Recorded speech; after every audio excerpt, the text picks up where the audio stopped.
My name is Rhonda Campbell, and I am Chief Justice Todd's Chief Judicial Administrative Assistant.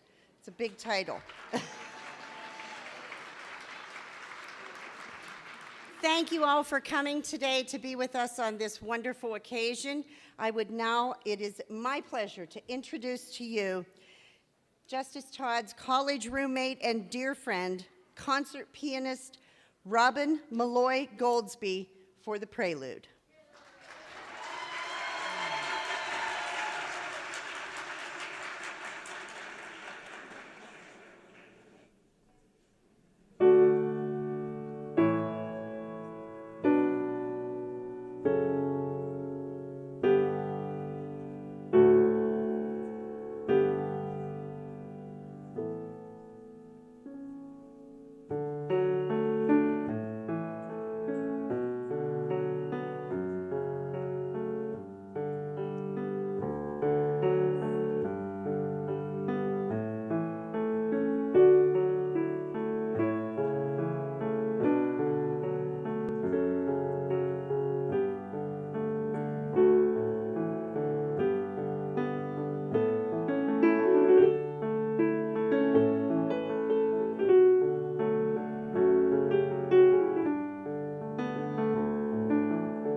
All rise.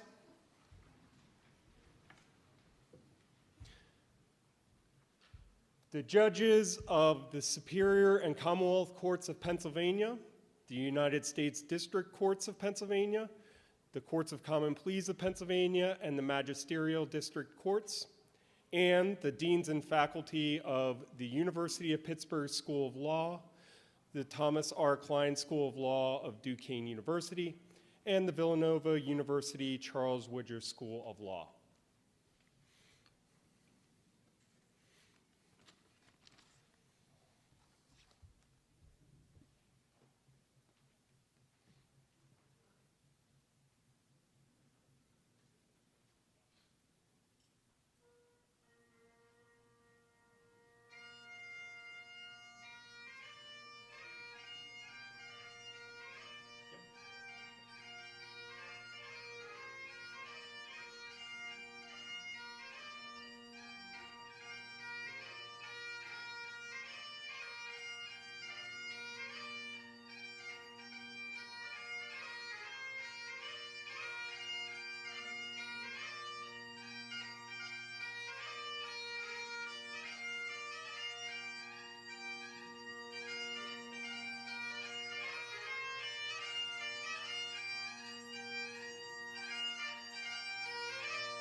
The Honorable, the Justices of the Supreme Court of Pennsylvania,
the Honorable Chief Justice Emeritus Thomas G. Saylor presiding.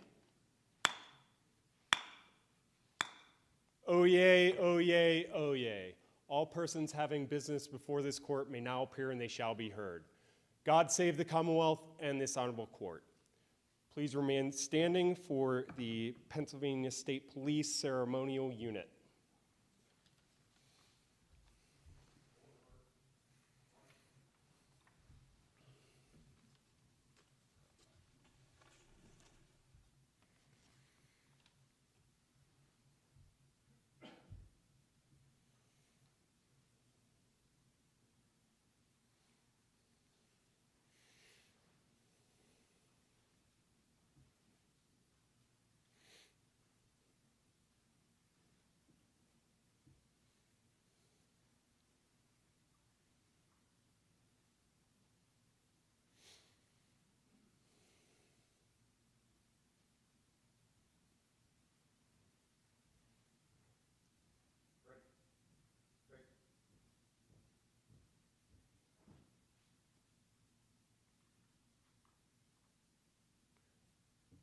Finally, please stand for the Pledge of Allegiance led by McKenna Fusel, a senior at the University of Southern Mississippi Honors College and granddaughter of Steve and Debra Todd, and remain standing for the national anthem sung by Commander Richard Manning of the Allegheny County Sheriff's Office.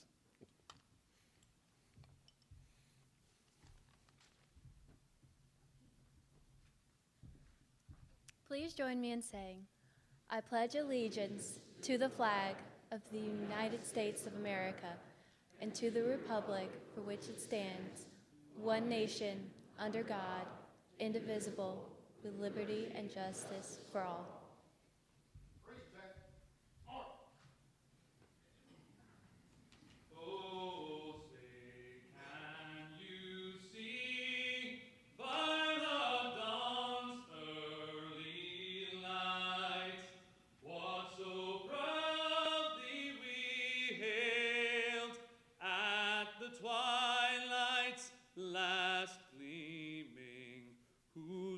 Stripes and bright stars through the perilous fight.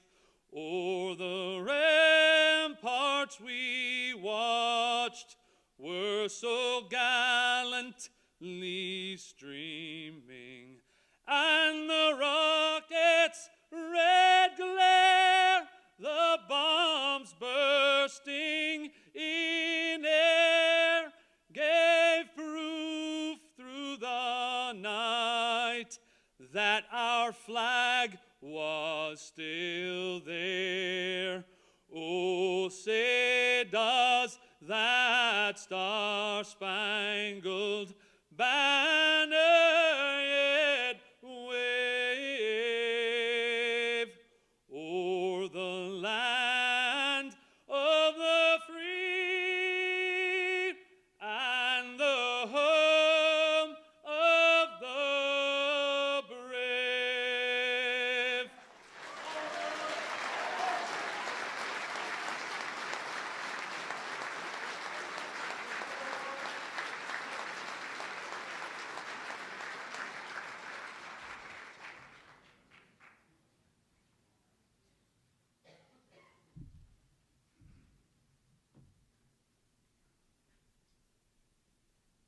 Coach, colors.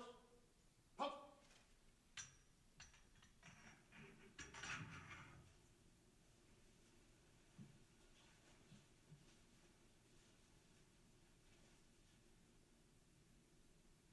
Ready, two. Ready, face. Right, face.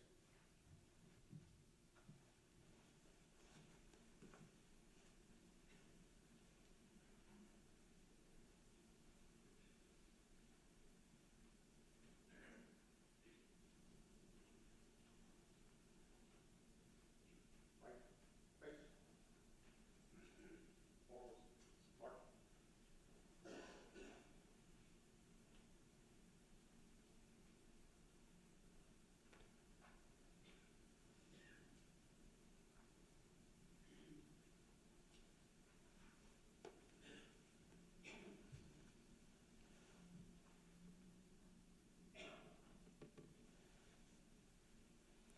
Thank you. Please be seated.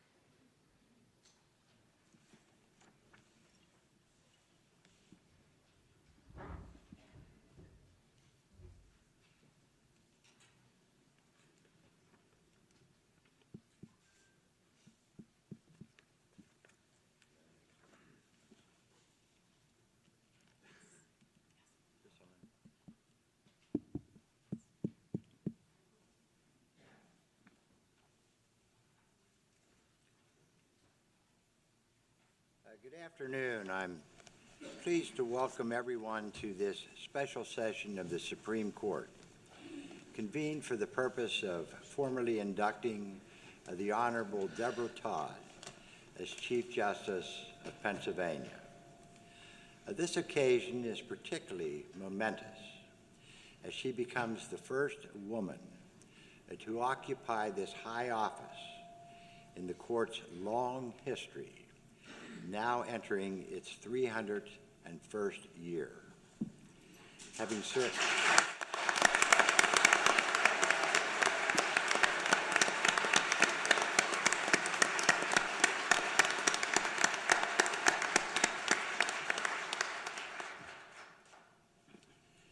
served with Chief Justice Todd for many years, and having been the beneficiary of her wise counsel, I can assure that she will lead the court into this new era with distinction and dignity. I will now recognize Jeff Moulton, the State Court Administrator. Jeff came to this important position well prepared, having previously served as a judge on the Pennsylvania Superior Court and as the first appointed counsel to the Supreme Court. Jeff. Thank you, Chief Justice Emeritus Saylor. On behalf of the Administrative Office of Pennsylvania Courts, I would like to extend my welcome to all of you on this historic occasion. As Justice Saylor said, Chief Justice Todd is the first female Chief Justice in our Supreme Court's 300-year history, and as others have been heard to say, it's about time.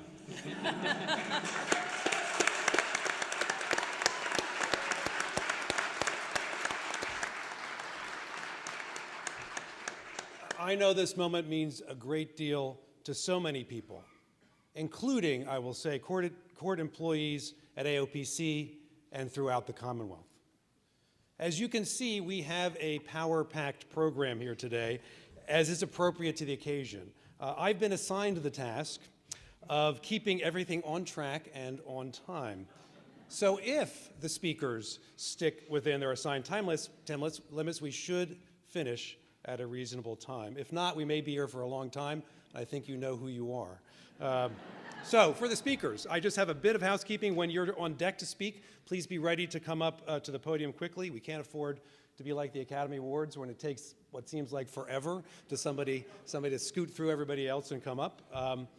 On the subject of the Oscars, we made the decision not to use their lovely Time's Up music. So instead, what we're going to do is if you see me inching up towards the podium, that means you're nearly out of time. If I put my hand on your shoulder, that is not a sign of warm affection. It means your time is up. So with those dire warnings out of the way, it's time for our invocation, which is to be delivered by Pastor Ronald Brown of the Hope Lutheran Church in Cranberry Township. Pastor Brown, I promise not to interrupt you. So.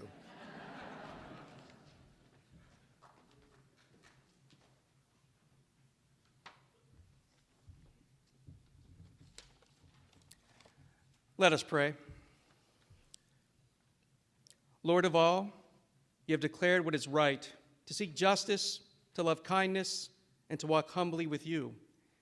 As your people, you call us to honor those in authority. We lift before you today those who govern the great commonwealth of Pennsylvania. You place in their hands the solemn duty of participating in the shaping of our government. We pray for our governor, the senators, the representatives, and judges, that they do their work wisely, making decisions for our common life, serving our neighbors in our local communities. Give our leaders the wisdom to enact laws and regulations that foster an environment where every citizen can flourish spiritually, socially, and physically. We pray especially today for the Honorable Chief Justice Debra Todd, who has answered your call to serve. In her office as the 58th Chief Justice of Pennsylvania, give her the spirit of wisdom, that she may perceive the truth and administer the law as an instrument of your divine will. May she defend the oppressed and protect the virtuous. Give to our Chief Justice the support and strength she needs to fulfill her duties, so that she may be a blessing and a source of inspiration to her fellow justices, those under her charge, and especially to the people whom she serves. Protect and watch over her and all those who give of themselves daily in service towards others. May she and all those who govern this great state do their work well as an act of service to you. And all this we pray in your most holy name. Amen.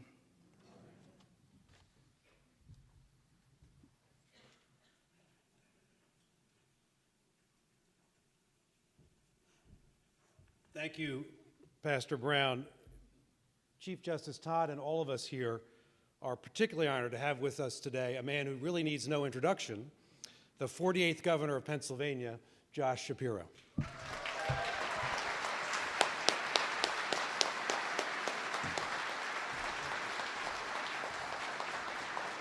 Thank you. Thank you. Needs no introduction. It's just a kind way of moving the program along quickly. I will endeavor to be brief, Madam Chief Justice, so as to not feel the arm of Jeff Moulton on my shoulder. I want to thank you all for being here and pay special recognition to Lieutenant Governor of the Commonwealth of Pennsylvania, McKeesport's own Austin Davis, who is with us here.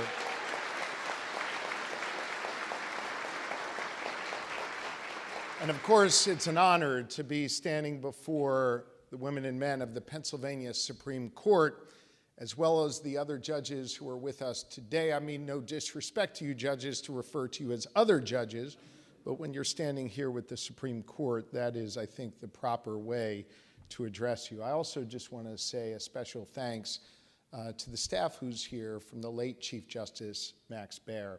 I know we all hold Max in our hearts today, and may his memory be a blessing. We all know that our courts uphold the rule of law and safeguard our democratic ideals. A strong judiciary is critical to having a strong democracy. The Pennsylvania State Supreme Court has proudly upheld that tradition for more than 300 years, the oldest appellate court in the nation. They continue that tradition today as we write the next chapter in their story and make some history in the process. I am proud to be here today with Madam Chief Justice Todd.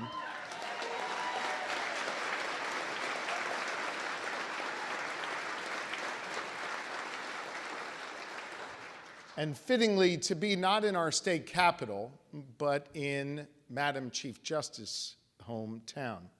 A graduate of Chatham College and later the University of Pittsburgh Law School, she is Western Pennsylvania through and through, a hard worker, a fighter.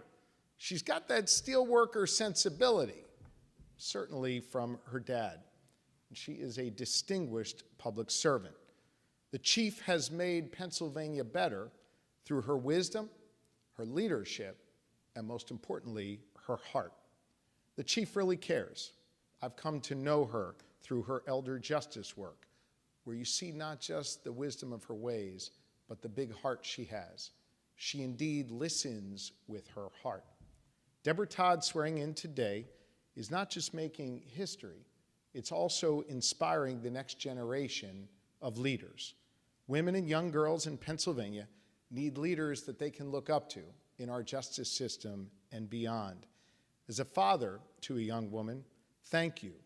Your example is inspiring to girls who answer the call to public service, like my own daughter, Sophia, who is with us today. It was an honor just 3 days ago to be sworn in as the 48th governor of the Commonwealth of Pennsylvania by Chief Justice Debra Todd.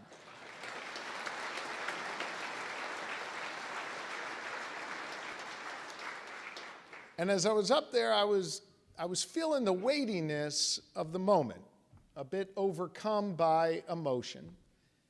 And I was feeling the heaviness of the burden that was about to be bestowed upon me until the chief stood up to give me the oath of office. Her smile and her rendition of an otherwise pretty straightforward oath immediately took the pressure off the moment. And it allowed me to just enjoy and relax for a moment. She made me feel comfortable at that spot. That's the Todd effect. To bring a sense of realness, Chief, if that's even a word, realness to the bench, as she does to each big moment that she appears in. She allows those around her or across from her to be their best, to find the best inside themselves because they know they are before Chief Justice Todd. And so as the court enters its 301st year of meaningful work, let it positively be impacted by the Todd effect as we make history here in the Commonwealth of Pennsylvania.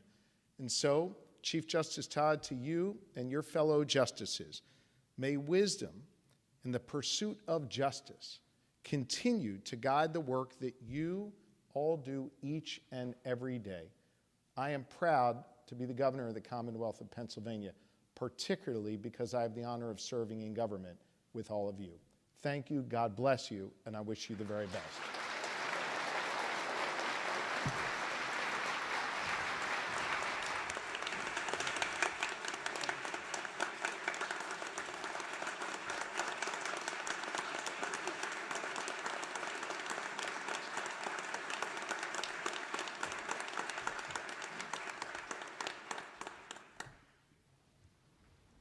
Thank you, Governor. Truly a leader by example. Thank you very much for your remarks. Chief Justice Todd is honored, and we are honored here today to have so many federal and state judges joining us for this historic event.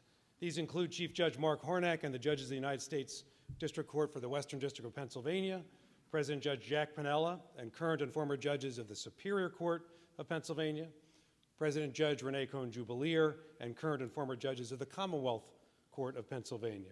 We also have a host of president judges of the Courts of Common Pleas and the President Judge of the Municipal Court of Philadelphia. And that sea of robes we have in the middle of the room also includes countless judges of both our Courts of Common Pleas and our magisterial district courts, including President Judge Kim Berkeley Clark of Allegheny County, plus virtually her entire bench is here. So thank you very much. We also welcome retired Chief Justice of Pennsylvania, Ronald Castile, and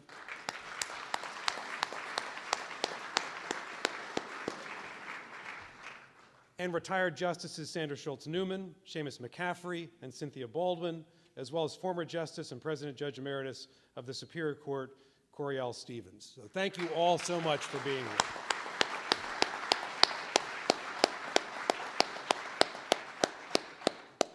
So at this time, please welcome Alexandra Todd, morning TV anchor of Dakota News Now, and the daughter of Steve and Debra Todd, to provide a greeting from the family.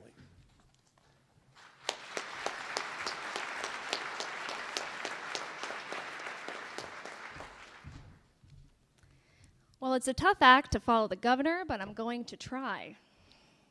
Good afternoon. I bring you greetings from the entire Todd family and extend our sincere thanks to our many friends who have helped my mother achieve this milestone in her career. So thank you all for just being here. We are, like we've been saying, are witnessing history today, the first female Chief Justice of the Supreme Court of Pennsylvania in over 300 years. Wow. We are finally here.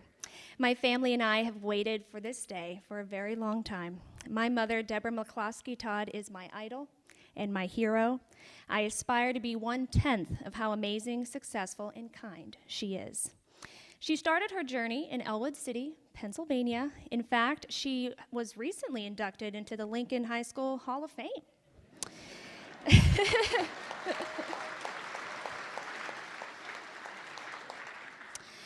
She tried out for the circus and got accepted.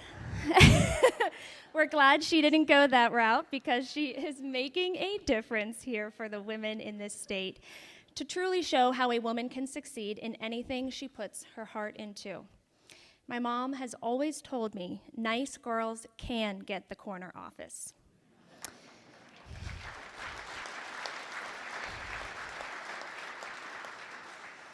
Implying that you do not have to be ruthless to climb to the top of any career. She has instilled in me so many important things, but number one has always been to be kind. She and her two sisters are angels on this earth, Nancy Woods and Mary Johnston, who spread joy and light wherever they go.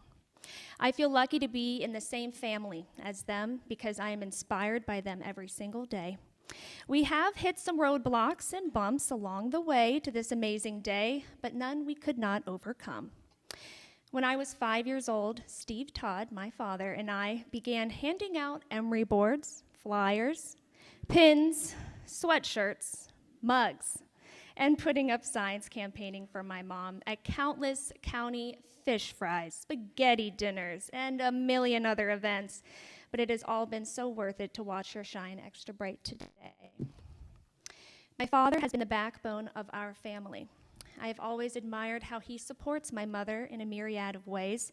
When my mom did not win Superior Court race the first time by 0.5%, she felt defeated. It was my father who told her to never give up. I didn't know it at the time, but I do know now that their love and support for each other have been unmatched by any love story. I truly hope to have what they have one day.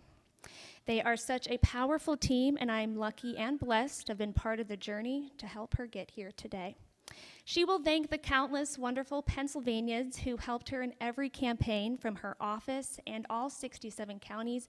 We know them really well. I think the best way to describe my mom and dad really is humility. My mother loves to let others shine. She has left events early to take phone calls in the middle of meetings to help me. She has never stopped being a mom. She has always put her family first her entire life. You should know that your first female Chief Justice of Pennsylvania is a fantastic singer. She has danced and performed in numerous theatrical productions. She is hilarious and loves to make others laugh. The fact that she is also the most intelligent and strong person I know is truly a cherry on top. Well, I can't say enough positive things about her. If I tried, we would be here forever. But I can say that Pennsylvania is in perfect hands. I love you, Mom. I'm so proud of you.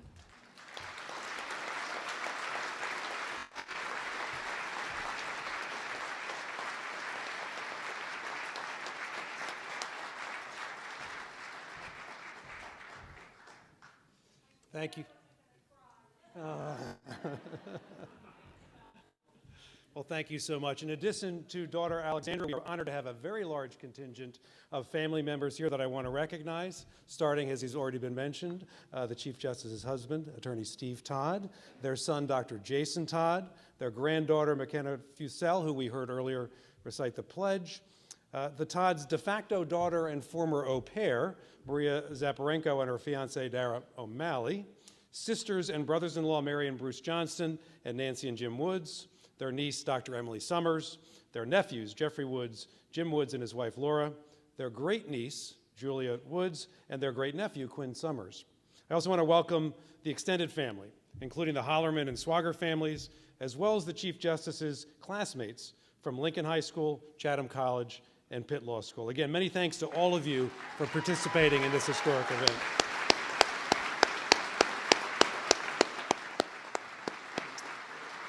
And now, please welcome Dr. Andrew Masich, President and CEO of the Smithsonian-affiliated Heinz History Center in Pittsburgh, to provide the address honoring today's historic installation. Dr. Masich.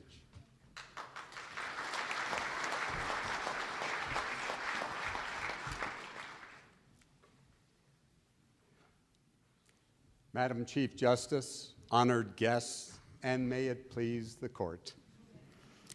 I'm honored to be the designated historian today because this is an historic occasion. It's an historic moment in time, the installation of Debra Todd as Chief Justice of the Pennsylvania Supreme Court, the first woman ever to serve as Chief Justice of this distinguished body. It's especially significant in that the Pennsylvania Supreme Court is one of the most important and admired judicial bodies in the history of the United States. Its influence is, in fact, been worldwide. It's altogether fitting and proper that we gather here in one of Pittsburgh's grand hotels, named for William Penn, the founder of our Commonwealth. It's wonderful to see so many robed people in one place. Robes are uniforms. They identify the wearer with an institution or group. Judicial robes have an even deeper meaning.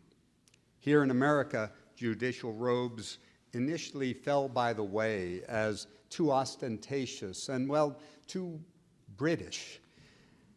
Thomas Jefferson opined that the gaudy, colorful robes of Great Britain, the ornate wigs that made him think of rats peering out of bunches of oakum, were inappropriate for a republic such as ours.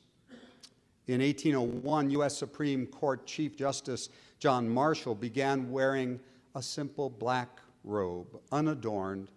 Soon, other justices and judges around the country followed suit.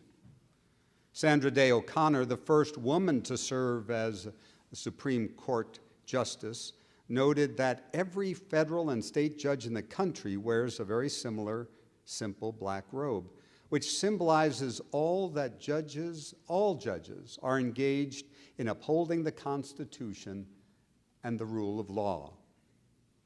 The installation of a Chief Justice is never an ordinary affair. For Chief Justices are rare creatures indeed. Only 57 have been seated in the more than 300-year history of the Pennsylvania Court. This installation represents a special and historic milestone. Debra Todd will be the very first woman to assume this highly esteemed and honorable position.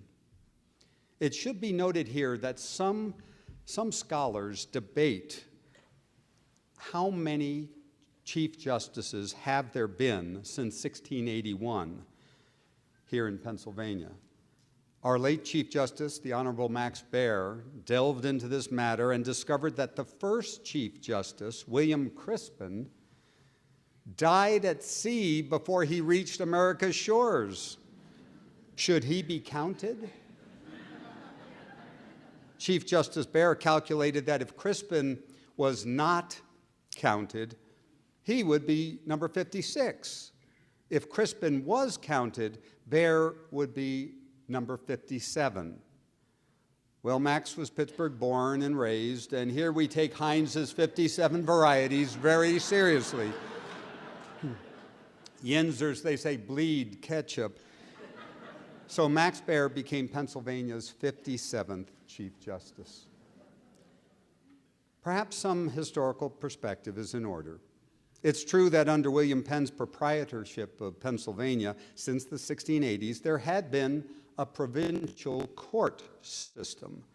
But it wasn't until 1722 that a Supreme Court, independent of the control of the royal governor, was established. From the beginning, William Penn envisioned a colony on this continent that would become, as he said, the seed of a nation.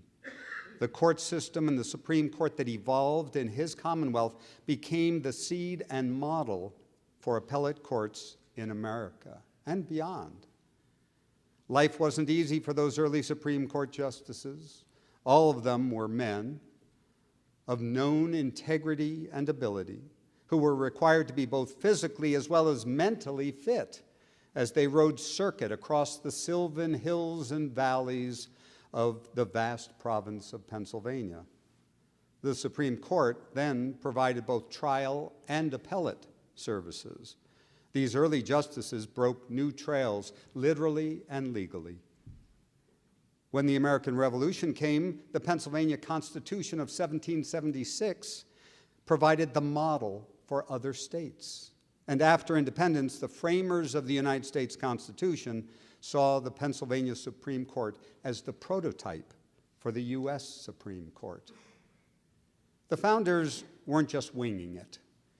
They searched far and wide for precedents for successful democracies. Franklin, Adams, and Jefferson found the purest forms close to home. They much admired the governance of the centuries-old Iroquois Confederation, 6 Native American tribes which divided power between judicial, legislative, and executive authorities. The Iroquois Confederacy's constitution was known as the Great Law of Peace. It didn't serve as the singular model for the founders' vision, but the power and simplicity of the Iroquois law guaranteed personal freedoms while maintaining a strong union of tribes. This no doubt inspired our founders. Pennsylvania's Supreme Court evolved over time. It became an appellate court, the court of last resort. Over the years, its justices have been influenced by the norms and exigencies of the day. In turn, the court influenced the people and values of our Commonwealth. In 1883, legal trailblazer Caroline Burnham Kilgore became Pennsylvania's first woman law school graduate and the first woman admitted to the Pennsylvania bar. In 1896, justices broke with centuries of precedent and became one of the first courts in the nation to allow women to practice law and argue before the Supreme Court. At the same time, women's suffrage movements were gaining momentum across the nation. Surely women were citizens under the Constitution, but in the eyes of the law, they did not have the rights equal to those of men. In 1920, the 19th Amendment to the U.S. Constitution finally gave women the right to vote. In time, circuit riding became impractical. The Pennsylvania justices still wanted to represent all the people of the Commonwealth, so they began deliberating in chambers in Philadelphia, Pittsburgh, and Harrisburg. The grandest of these courtrooms was in Harrisburg in the new state capitol complex. It was designed to house the executive, legislative, and judicial branches of government. In a bold and controversial leap, the legislature contracted with an extraordinary woman artist. Violet Oakley would adorn with historical and allegorical murals the chambers of all 3 branches of government, but the Supreme Court chamber would be Oakley's final and most celebrated commission. She illuminated the walls of the chamber as if they were giant pages torn from medieval or Renaissance manuscripts. During their deliberations, the Supreme Court justices would be surrounded by the 16 murals revealing the history of the law, from divine law to natural law, rational law, Hebrew and Christian law, English common law, state and national law, and the spirit of the law. When Oakley was finishing up the murals in the Supreme Court chambers, she thought she saw William Penn watching her. She turned to meet his gaze, and he doffed his hat as if to say, "Thank you for recognizing my vision and faithfully expressing the ideals of peaceful society." Oakley began her Supreme Court murals in 1920, the same year that women voted for the first time. However, the path of acceptance of women jurists proved difficult and not for the faint of heart. They overcame patriarchal legal systems in law school, government, in law firms, and in courts. Few of these early women pioneers had role models or anyone to advise them on how to juggle their personal and professional lives. It was not until 1930 that Sarah Sofel became Pennsylvania's first female judge, appointed right here in Allegheny Court of Common Pleas. In 1961, Governor David L. Lawrence appointed Annex Alpern, the first woman to serve as a Pennsylvania Supreme Court justice.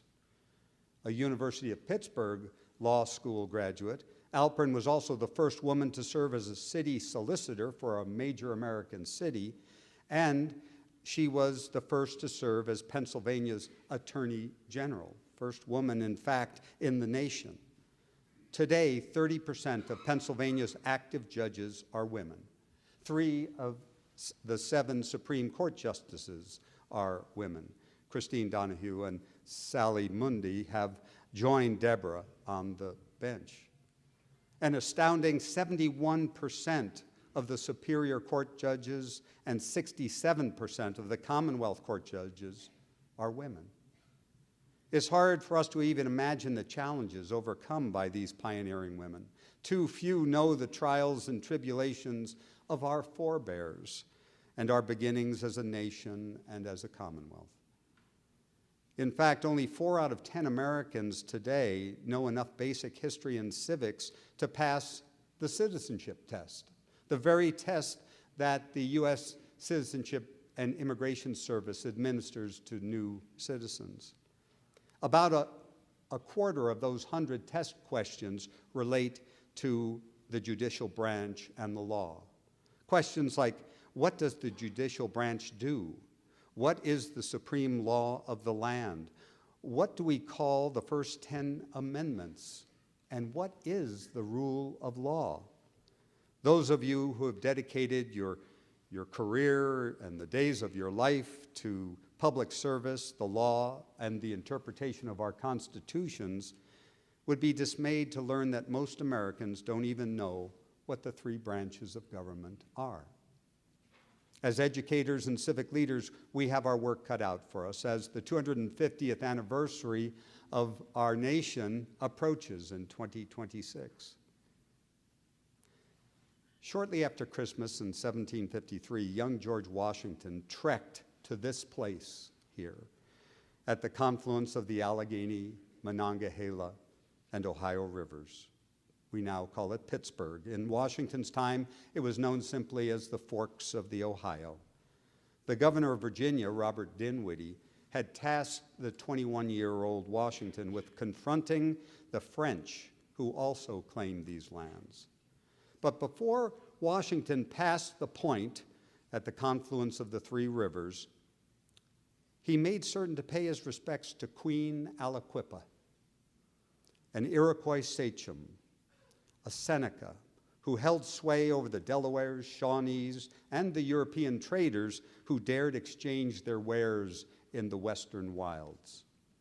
Aliquippa was the keeper of law and order and dispenser of justice here in the West. This wise and powerful woman impressed Washington, who worried that his gifts of a blanket coat and a bottle of rum were not adequate for a leader of Aliquippa's stature. Today, the town of Aliquippa stands near the site of Logstown, where the woman sachem once held court. Some 200 years later, 20 miles north of Aliquippa, in Elwood City, Debra Todd was born. Perhaps an unseen torch was passed from one great woman leader to another. Others will speak more of her career and service to the Commonwealth. Suffice it for me to say that she was born and raised in Pennsylvania and is truly a leader of, by, and for the people. She is only the second woman to be elected to the Pennsylvania Supreme Court. Today, we recognize Madam Chief Justice Debra Todd as she follows the distinguished Chief Justices who have preceded her, all 57 of them. Her leadership is sure to be characterized by the intelligence, practicality, wit, compassion, and congeniality that have been hallmarks of her career. I know that the citizens and elected officials, lawyers, and jurists wish her only the best as she makes history in her role as Chief Justice of the Supreme Court of Pennsylvania, the court of last resort and the oldest and most admired such body in the country. Thank you.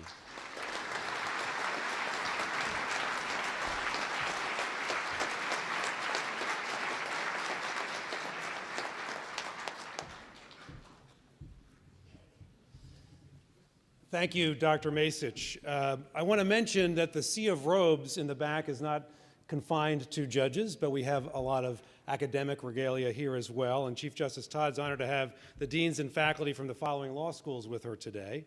Dean Amy Wildermuth and members of the law faculty of the University of Pittsburgh School of Law, Dean April Barton and members of the law faculty of the Thomas R. Klein School of Law of Duquesne University, and Mark Alexander of the Villanova University Charles Widger School of Law. Thank you all so much for being here.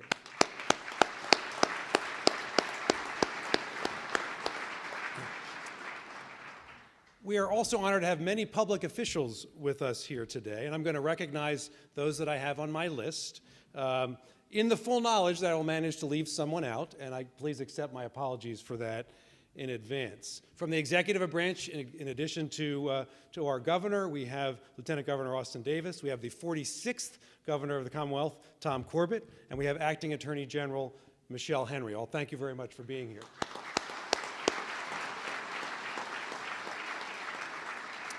We have from the state legislature, we have Speaker of the House Mark Rozzi, Democratic leader Senator Jay Costa, Representatives Dan Frankel, Anita Kulik, and Latasha Mays.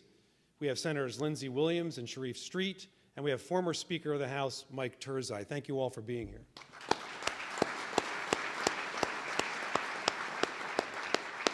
We have county officials here as well. From Allegheny County, we have County Executive Rich Fitzgerald, District Attorney Steve Zappala, Sheriff Kevin Krause, Chief Deputy Sheriff John Kearney, and Controller Corey O'Connor. Thank you for being here, Allegheny County. From Butler County, we have all three county commissioners, Kevin Boozle, Kimberly Geyer, and Leslie Oshie, as well as Register of Wills and Clerk of Orphans Court, Sarah Edwards, and Sheriff Mike Sloop. From Lackawanna County, District Attorney Mark Powell, and from Lawrence County, Commissioners Dan Vogler and Loretta Spielvogel. Thank you all so much for being here, and I apologize to anybody else I've missed. Thank you very much.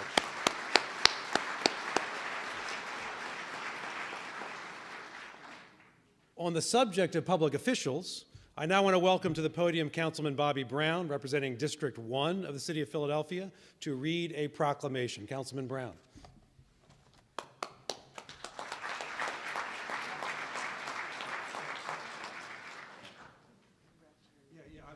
My bad. That's all right. I'm not Councilman Brown. I'm Councilman Bobby Wilson. I'm the representative for District 1 in the city of Pittsburgh, which represents the North Side, Strip District, half of downtown now, including this William Penn Hotel. On that note, I actually thought I was going to speak first, but that's okay. No, it's quite an honor to be up here, and especially during this time in our country's situation right now, especially with this great moment that we get to recognize such a great individual and such a great local individual. Now, being a Pitt alumni, I really appreciate being a fellow Pitt graduate and standing here and seeing you, Chief Justice Todd, in this high position, and just to recognize the ascension at this moment. It's an honor to be here and to be before all the other justices as well. I want to thank Judge Alan Hertzberger, in terms of messing up names, Judge Alan Hertzberg, on behalf of the alumni community. I appreciate him coming to my office, and we had a good laugh about his times in City Council. That was quite a difference. But no, he came to my office, and we sat together and figured out how we could recognize this moment for not only the Pitt alumni community, but also just the fact of the matter how great this is. So with that, we did write up a proclamation. I have to thank Chief Justice Todd's chambers for working with my office. It's been a pleasure. And I thank my office for putting this all together as well. Now, it's a good thing we had a historian here, because they went over all the great history of that, and I don't think I can make that transition from Aliquippa to Elwood City. So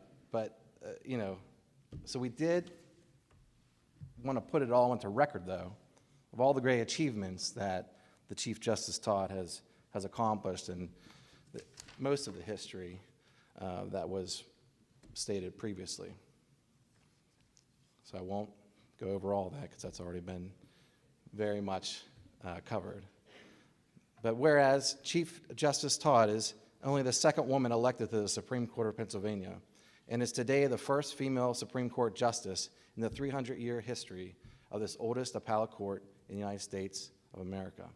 And therefore be it resolved that the Council of the City of Pittsburgh congratulates and celebrates the Honorable Debra McCloskey Todd for her extraordinary commitment to public service and her historic appointment as Chief Justice of the Pennsylvania Supreme Court. And therefore be it resolved that the City Council of Pittsburgh declares Friday, January 20th, 2023, to be the Honorable Chief Justice Debra McCloskey Todd Day here in our city of Pittsburgh.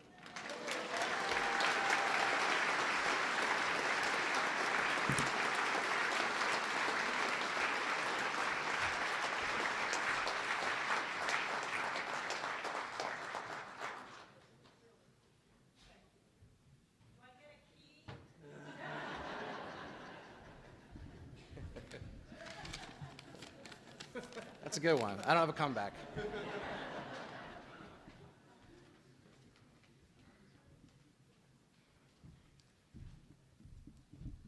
Thank you, Councilman Wilson, for those remarks, and for Debra Todd Day. How exciting. How exciting. Next up, we have longtime friend of Debra and Steve Todd, Attorney Jerry Lawrence, grandson, I believe, of the governor who appointed the first woman to the Supreme Court. Jerry Lawrence.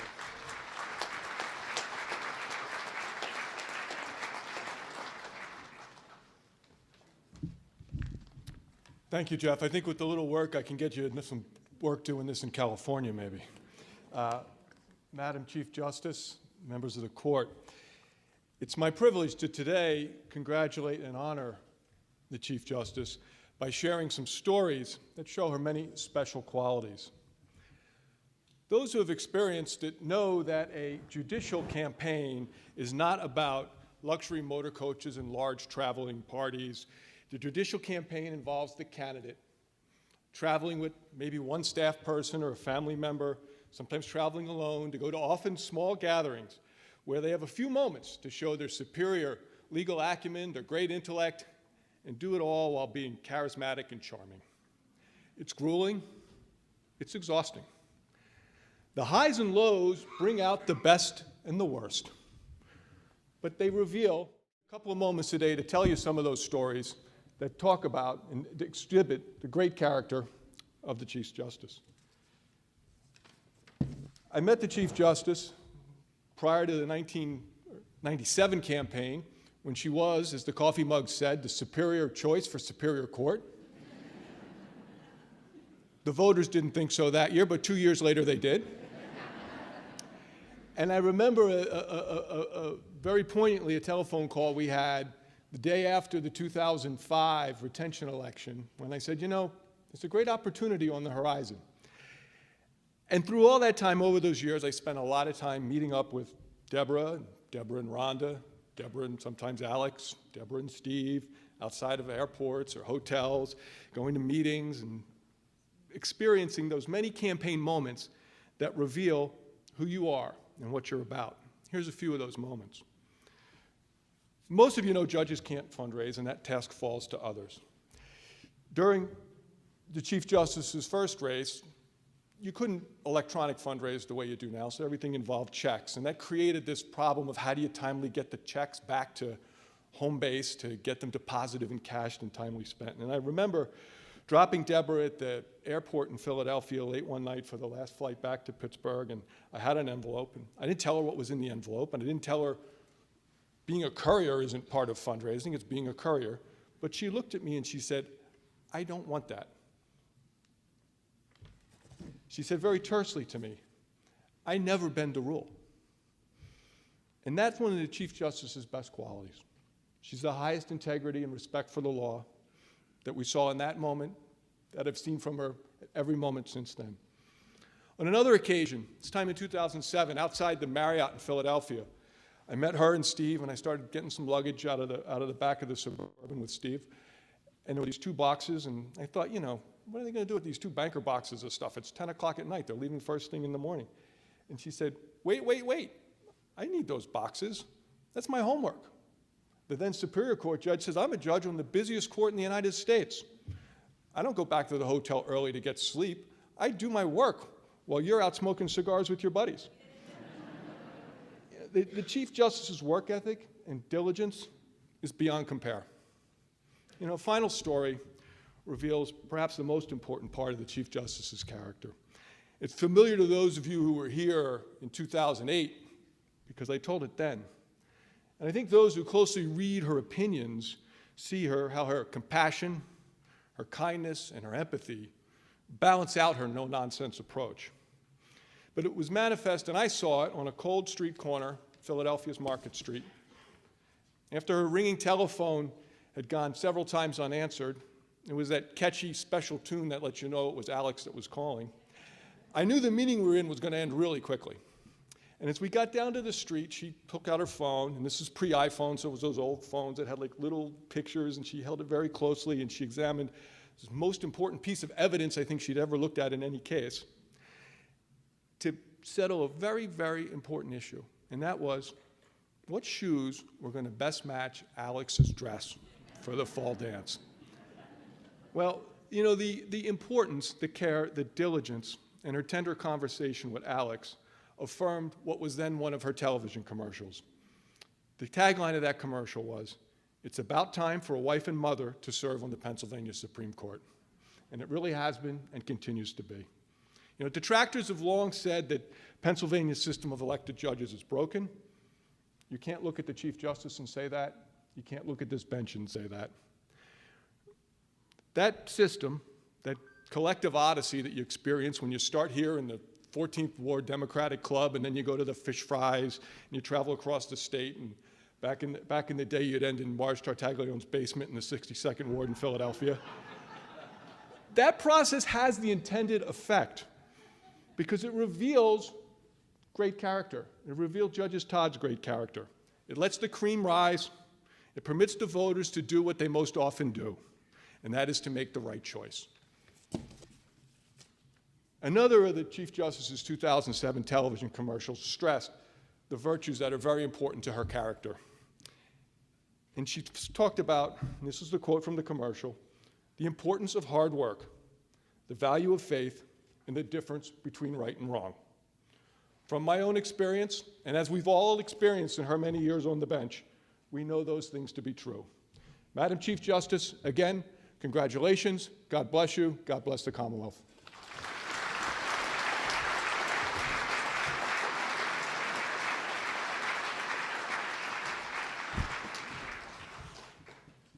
Thank you, Jerry. And somewhat out of order from the program, next we have the Honorable Mary Jane Bowes, Superior Court Judge and President of the University of Pittsburgh School of Law Alumni Association. Judge Bowes.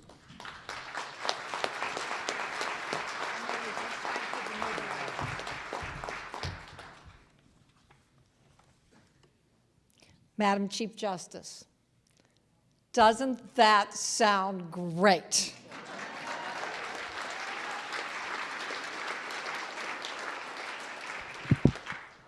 May it please this honorable court, on behalf of the University of Pittsburgh Law Alumni Association, our valued faculty, and our esteemed Dean Amy Wildermuth, it is with high honor and great privilege that I speak about our alumna, my former colleague, and now boss, but still my friend, Debra Todd. At Pitt Law, we encourage our students to apply themselves diligently to the study of law, to evince the highest values of integrity and professionalism, and to find their unique role in advancing the cause of justice.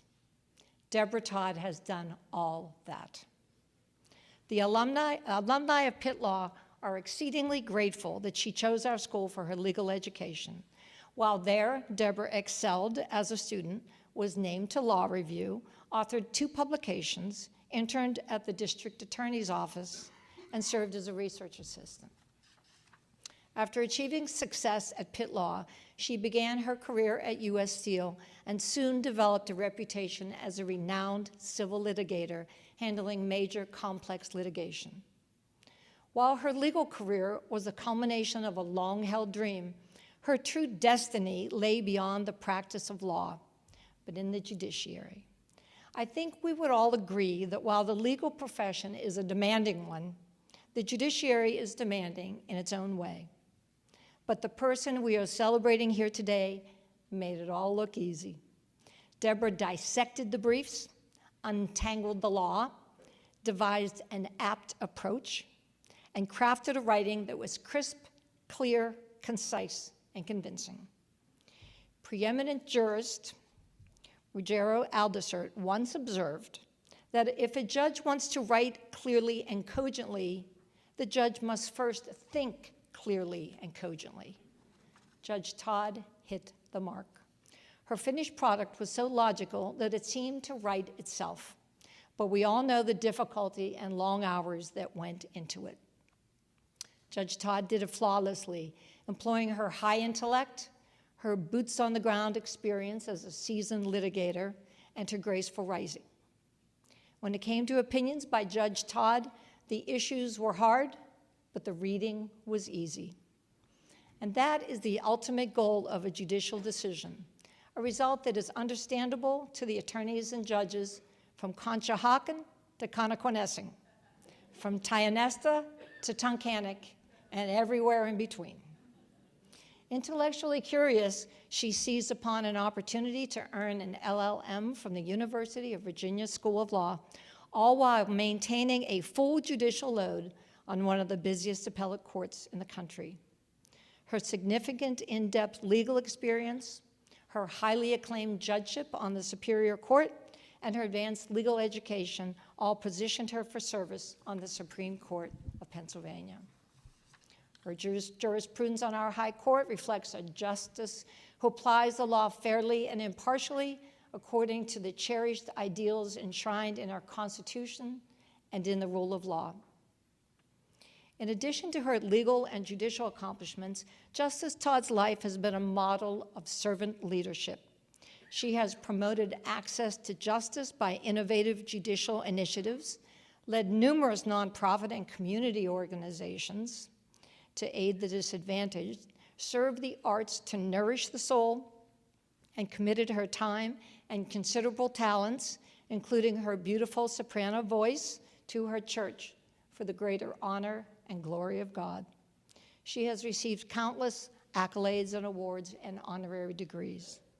To hear the story of Debra Todd is to hear one of remarkable achievement, but the truly inspirational part of her story is how she accomplished what she did. Her trademark characteristics have been personal integrity and positive attitude in all she does. As one who has been privileged to sit on the bench alongside her, I have seen firsthand how she extends sympathy and a helping hand to attorneys who might be struggling with their argument, or to colleagues or friends experiencing a difficult time. Debra enthusiastically helps others and carries their burdens. She is a consummate role model who instills civility, compassion, and kindness into our troubled world. Notwithstanding the high office she holds, the mantle of authority rests easy upon her shoulders. We at Pitt Law and her colleagues and friends could not be prouder of her.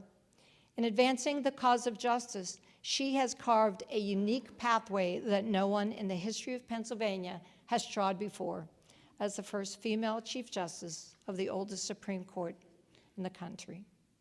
How will she do it?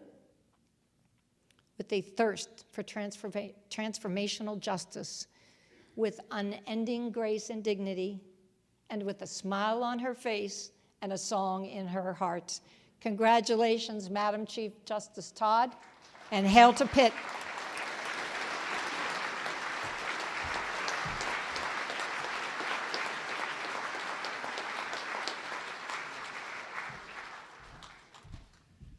Thank you, Judge Bowes. And now please join me in welcoming Ken Gormley, President of Duquesne University.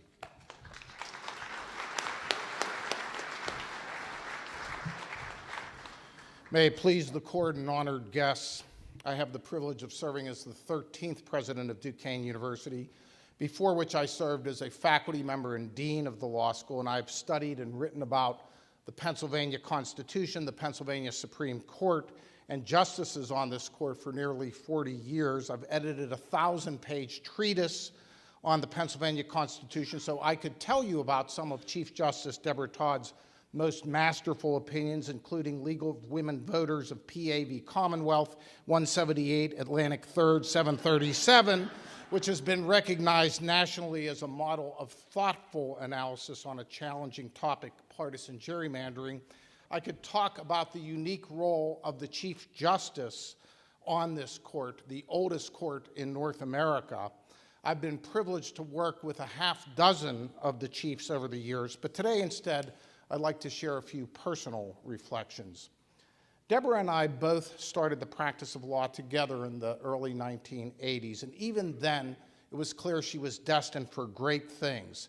She was a top-notch litigator, an upbeat and positive force within the legal community, and a mentor to literally hundreds of women and men in the profession. When I served as president, created the Gender Equality Institute. In everything, she was a rock star. So when she was elected to the Superior Court and then to the Supreme Court in 2008, nobody was the least bit surprised. I was honored to give some remarks back then and spoke about some of her major accomplishments. But today, I want to share a few things about our new chief that don't appear in her Wikipedia biography. First, as Alex mentioned, she's a talented singer and performer. In high school, she was a majorette who twirled fire batons. Do not try that at home, folks.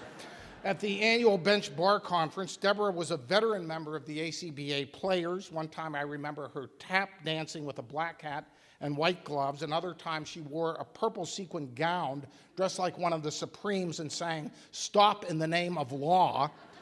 All of us in the audience had consumed a few glasses of wine by then, but I can tell you she was really good. She's a trained mezzo-soprano, folks. In college, as Alex mentioned, she and her roommate Robin, who's playing the piano here today, auditioned for the Ringling Brothers Circus. They actually went to the Civic Arena on a pat bus wearing leotards, danced their hearts out, and were offered contracts to go on the road with the Ringling Brothers Circus on their train. Debra thought this was a great idea as a gap year before law school, but her mom, being a practical lady from Elwood City, said, "No way, you're going to law school." She does still sing in her choir at church and for many charitable functions, but fortunately, her mom saved her from that circus train. The other thing you should know about our new chief is that Debra is all about family. She and her husband, Steve, are an inseparable team, all of you know, supporting vital causes together, like elder law and the veterans treatment courts across the Commonwealth. And her daughter, Alexandra, is truly the apple of Debra's eye. As you saw, the poise and elegance of the mom have been inherited by her daughter, who's becoming a talented television journalist in her own right. Now, Lawrence recounted a similar story, but I just want to tell you, I remember being at a judicial conference in Philly when Debra leaned over at lunch and said, "Alex is texting me 3 pairs of shoes here to decide which looks better." I held up my own phone because my daughter Maddie had just sent me and my wife pictures of some dresses to weigh in on. I said to Debra, "This is easy. As a dad, I picked the one that costs the least." Debra rejected that advice. She zeroed in on the classiest pair of shoes and told Steve, "Call Alex and give her the credit card information." That is a good mom. #1 achievement in life. Let's hear it for Alex Todd here, ladies and gentlemen. So last year I published my first novel, The Heiress of Pittsburgh, a sort of love letter to Pittsburgh. It's set in the little mill town of Swissville, where I grew up, and we heard Andy Masick talking about the connection between Chief Justice Todd and Queen Aliquippa. But I think a more apt parallel may be that Debra truly represents the heiress of Pittsburgh. She's the manifestation of the most beautiful qualities that have existed in these little towns dotting our 3 rivers, where she was raised as the daughter of a steelworker, and she still reflects the values and the rich attributes that her mom, dad, grandparents, and family instilled in her from birth that one couldn't buy today, folks, for $1 million. Faithfulness to family, friends, community, integrity, belief in hard work, caring about others above self. I have been writing about the Pennsylvania Supreme Court and its illustrious history for my entire career. I can state this with certainty: Debra Todd is destined to serve with distinction, to blaze new paths on this court as she's done her entire career, and to do so with kindness, compassion, and empathy, with the singular goal of doing the right thing, seeking to achieve justice in each case, regardless of politics or personal viewpoints, following scrupulously the compass of those 2 constitutions to which she earlier swore adherence. That's why I can assure you that Debra Todd will be remembered in future history books as one of the greatest Chief Justices in the history of this court and the great Commonwealth of Pennsylvania. Thank you for the honor of being a small part of this historic and joyous occasion.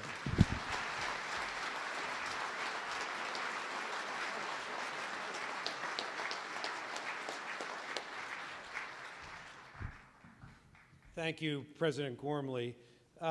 Before we bring up our next 2 speakers, I do want to mention some additional special guests, including University of Pittsburgh Chancellor Emeritus Mark Nordenberg.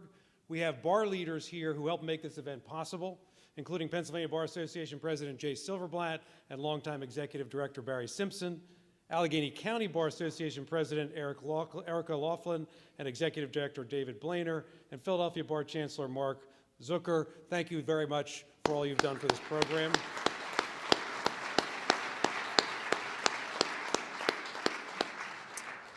In addition, we have a bevy of past PBA presidents and other leaders of the organized bar, along with leaders from organized labor, legal services organizations, and entities devoted to protecting and improving the rule of law. Too many to name. Thank you very much for your contributions.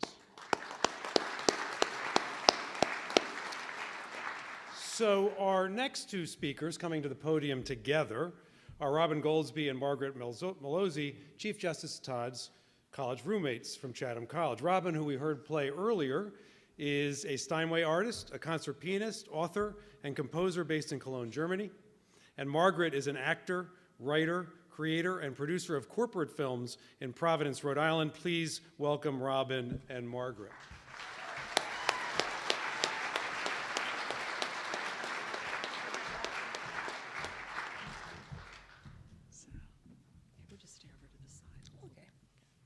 Thank you. Thank you, everyone. As you just heard, and you may know, Robin and I were Justice Todd's college roommates, and now her lucky lifelong friends. I like to refer to Robin and Deb as my better thirds. So when Deb asked us to say a few words about her, we were thrilled, honored, elated. And then we were terrified, panic-stricken, and stymied. We have never really enjoyed being judged. Not by this level of people. No. How on earth could we possibly describe the wonder that is Deborah McCloskey Todd? We can't. We can't. We thought about singing. We thought about singing Everything's Coming Up Roses, but no piano on stage. And also, Robin and I, unlike Deb, can't sing We can't at sing, all. no. So we resorted to this, a quick spoken word primer in rhyme, highlighting a few things that you may or may not know about Justice Todd from A to Z. A is the grade she would always achieve. She's amazing, our angel. She's why we believe. B for baton, for we'll never forget that before she was here, she was head majorette. C is for childhood heroes we loved. My hero was the girl from Uncle. My hero was Ginger from Gilligan's Island. Deb's hero was Supreme Court Justice William Brennan. It's true. D is for daughter. She's beautiful, bright. Alex anchors the family with love and with light. E for equality. And let us all cheer. Our sister from Chatham, who brought us all here. Chatham, you in the house.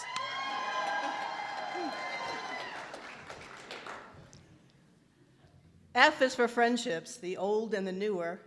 Through triumphs and heartbreaks, there is no friend who's truer. G is for grateful. That's always Deb's view. H is for headlines, and she's in a few. Did you see today's paper? Yeah, at least. Yeah.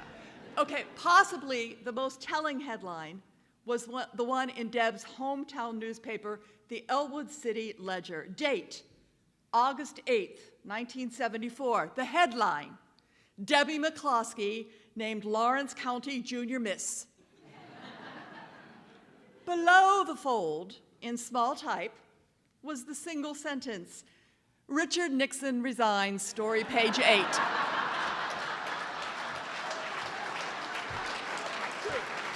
It's all true. It's all true. I for integrity, impressive, ideal, a heart made of gold, a resolve made of steel.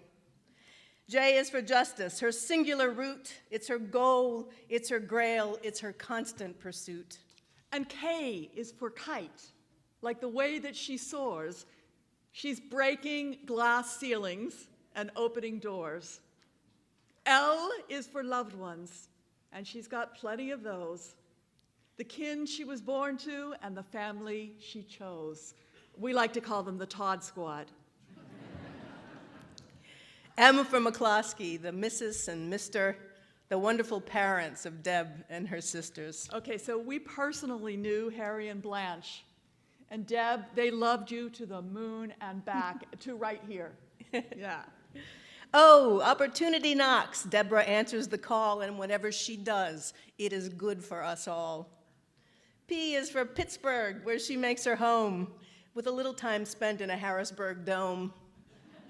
We sound like Dr. Seuss. A little. Yeah. Okay.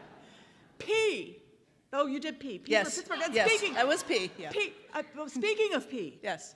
here's one of Deborah's favorite jokes. Hey, Robin, where'd you get your pants? Pennsylvania. Pennsylvania? Yeah, Pennsylvania. The state that now has its first woman Supreme Court Chief Justice. Pennsylvania. Q is for queenly, quick-witted, and quaint. She's quotable, quirky, a qualified saint. And R is for Rhonda. She works day and night, supporting our justice and fighting the fight.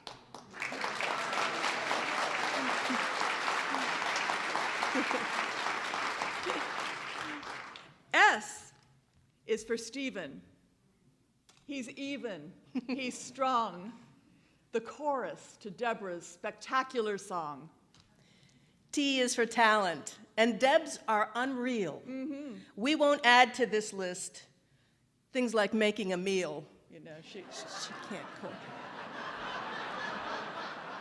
It's one of her few flaws. U for unstoppable, unequaled, true blue. Deb, we wouldn't be here if it wasn't for you.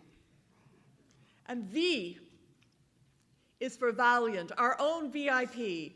Victorious, vigorous, she is full of esprit. W, wonderful, whimsical, wow. Her wisdom is worthy and what we need now. X for X Factor, the Justice Todd flair. She's got vision and kindness and also good hair.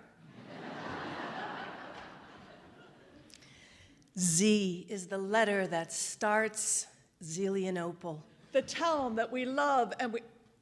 Peg, the only thing I know that rhymes with Zelianople is Constantinople. Is that a town in Pennsylvania? I don't know. Is it? Is it? I don't know.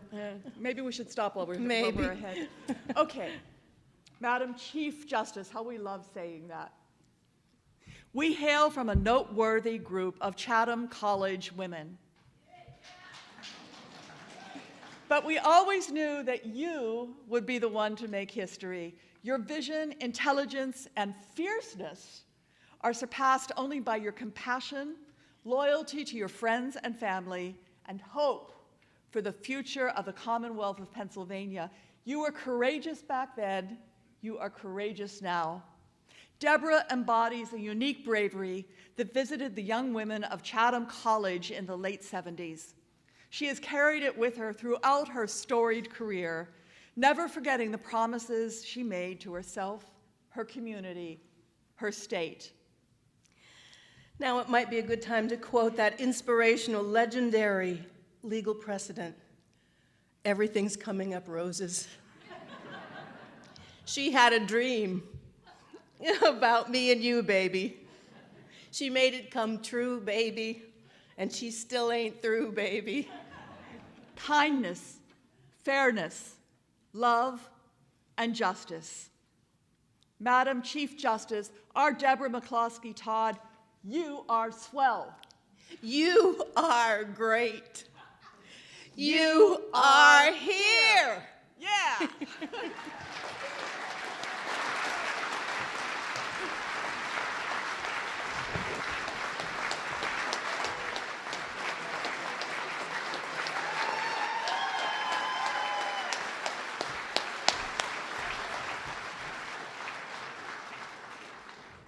That must have been quite a dorm room, I gotta say. Sorry I missed it. We've now come to the presentation of the commission, which will be read by Quinn Summers, a junior at Texas State University and great-nephew of Steve and Debra Todd. Quinn?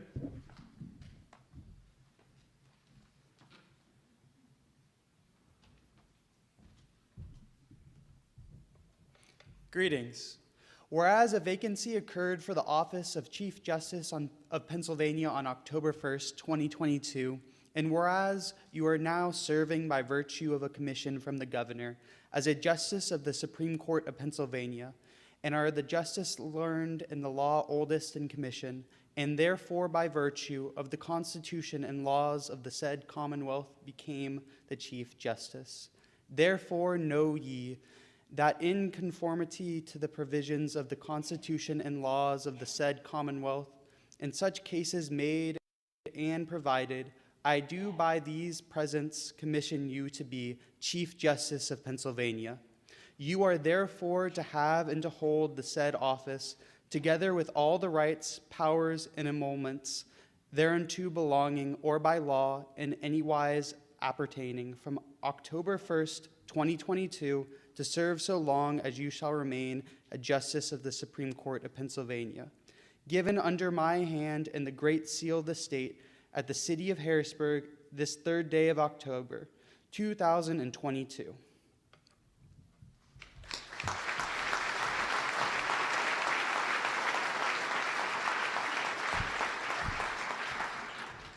Thank you, Quinn. And now, the Honorable Christine Donahue will administer the oath of office to Chief Justice Debra McCloskey Todd, accompanied by Steve Todd, daughter Alexandra, and son Dr. Jason Todd.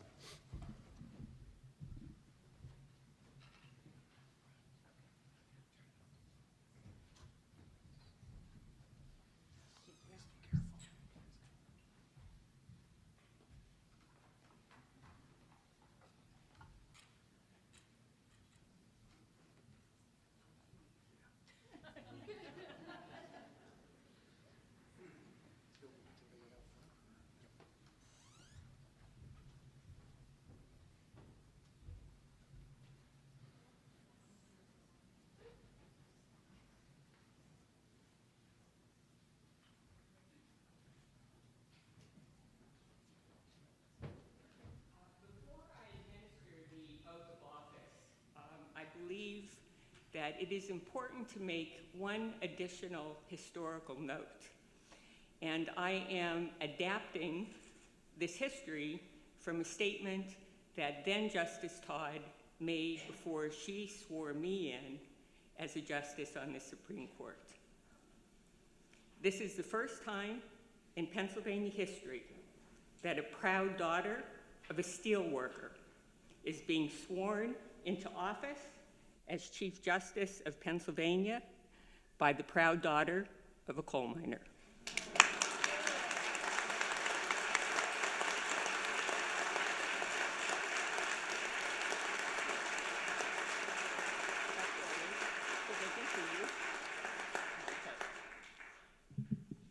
Please place your left hand on the Bible and raise your right hand and repeat after me.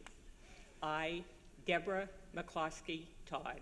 I, Debra McCloskey Todd, Do solemnly swear. do solemnly swear That I will obey, protect, and defend. that I will obey, protect, and defend The Constitution of the United States of America. the Constitution of the United States of America And the Constitution of this Commonwealth. and the Constitution of this Commonwealth, And that I will discharge the duties of my office and that I will discharge the duties of my office as Chief Justice of Pennsylvania. as Chief Justice of Pennsylvania. So help me God. So help me God.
Thank you so much to everyone here. Thank you, Justice Donahue, for administering the oath of office. Today, my heart is full of joy and gratitude. Joy at arriving at this moment with all of you by my side, and gratitude for all of the strong and determined women who passed this way and paved the way, and for all of you here today who have supported me and my family throughout this journey. I could not have done this without you. Ann Landers once said, at age 20, we worry about what people think of us. At age 40, we don't care what people think of us. At age 60, we discover they haven't been thinking of us at all. So, thank you for thinking of me today.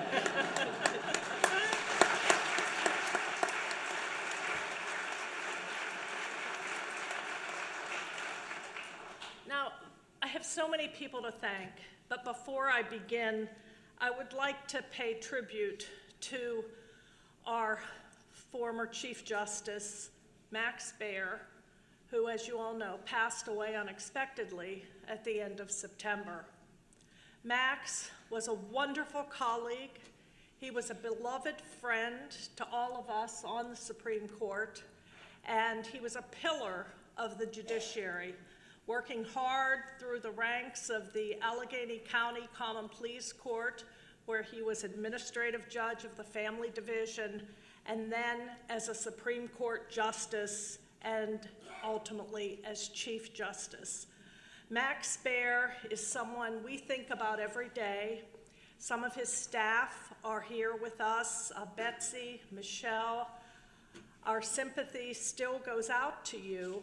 I know you're still mourning, as are we, and I just want to take a moment to reflect on how deep of a loss it was for us to lose Chief Justice Max Baer.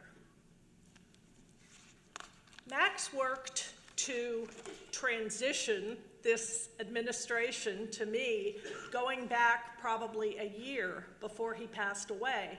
It was known that he was to retire at the end of 2022, and I was to take over in January. His sudden and unexpected death accelerated that. However, he had already been working with me, and his staff was working with my staff to make sure that it was a smooth transition.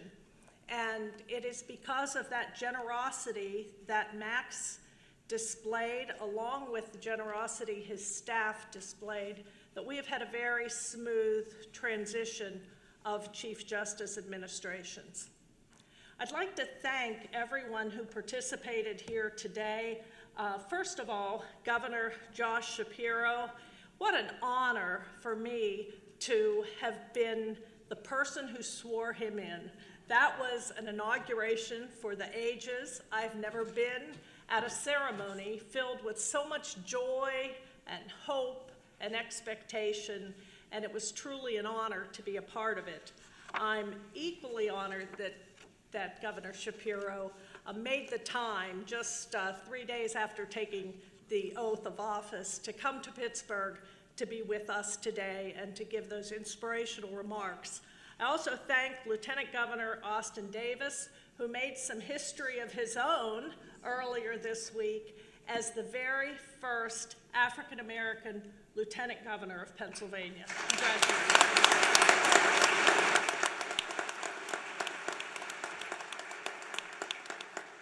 There are so many distinguished guests here, and obviously I can't name all of them or we'll be here till 7 o'clock, but I do want to mention how grateful I am that former Governor Tom Corbett attended, that Senator Jay Costa, Senator Sharif Street, and all of the other Pennsylvania senators who are here attended, and that Speaker of the House, Mark Rossi, and all of the Pennsylvania state reps who are here. I really appreciate your taking the time to be with us today. Former Speaker of the House, Mike Turzai, I'm so happy that you joined us, and all of our ceremony speakers and participants. It was just so wonderful to hear from you. Robin and Peggy, I think, get the Academy Award for the performance. but that is not unusual for them. They are very accomplished women. But I do want to thank everyone who participated. Certainly, I mentioned Governor Shapiro, but Commander Richard Manning, wow, wow.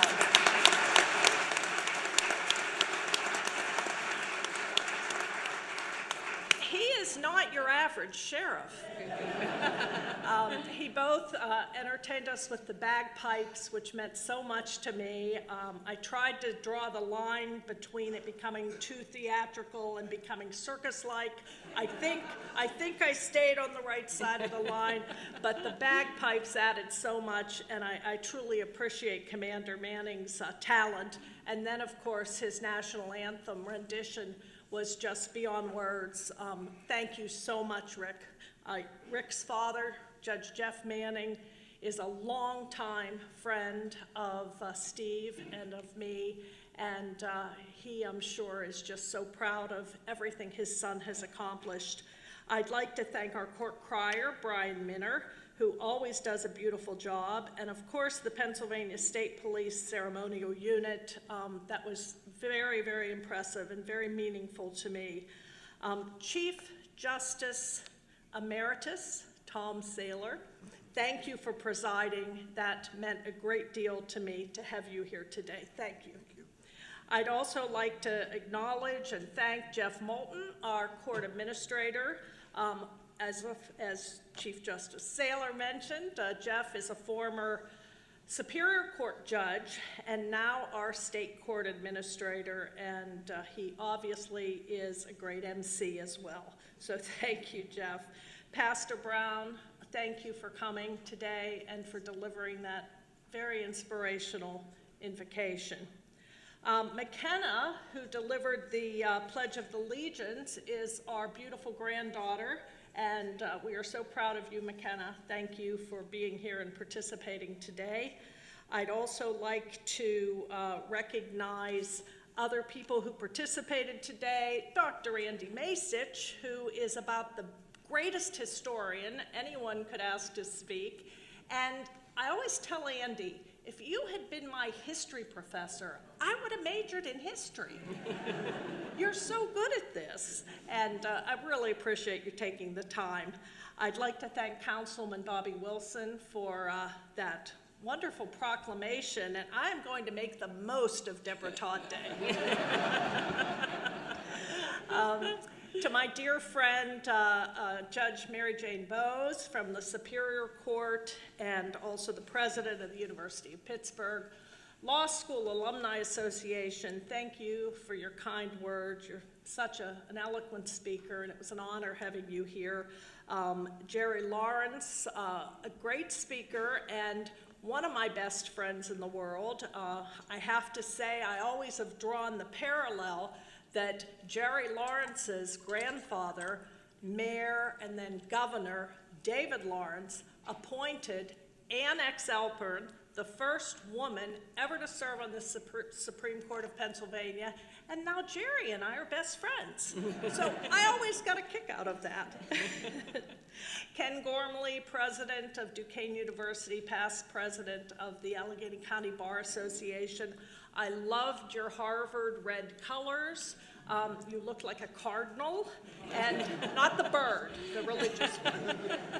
And I thought you were just fabulous, as always. You're quite a scholar, and it was a little bit of a left turn for you to address personal remarks to us today rather than academic and constitutional remarks, but you did manage to fit in the circus, didn't you? As I mentioned earlier, Robin Malloy Goldsby and Margaret Malozzi, about the best college roommates one could ever have. And yes, we had a lot of fun in college, and I'm honored to have them here. Robin traveled from Germany. She's based in Europe as a concert pianist, and Robin came from Germany, Peggy came from Rhode Island, but still, you know, they both came a long way. So thank you both very much. You're brilliant, you're sweet, you're talented, and you're very funny. So thank you. Also, I'd like to thank our great nephew, Quinn Summers, for reading the proclamation from the governor. I really appreciated that rendition. And to Justice Donahue, my dear friend, for administering the oath of office. Now, I'd like to thank, obviously, my family, particularly my husband, Steve Todd, who is just the strongest, most wonderful person I've known. I always say it was my lucky day when I met Steve Todd. We are just celebrated our 33rd wedding anniversary, and honey, I love you.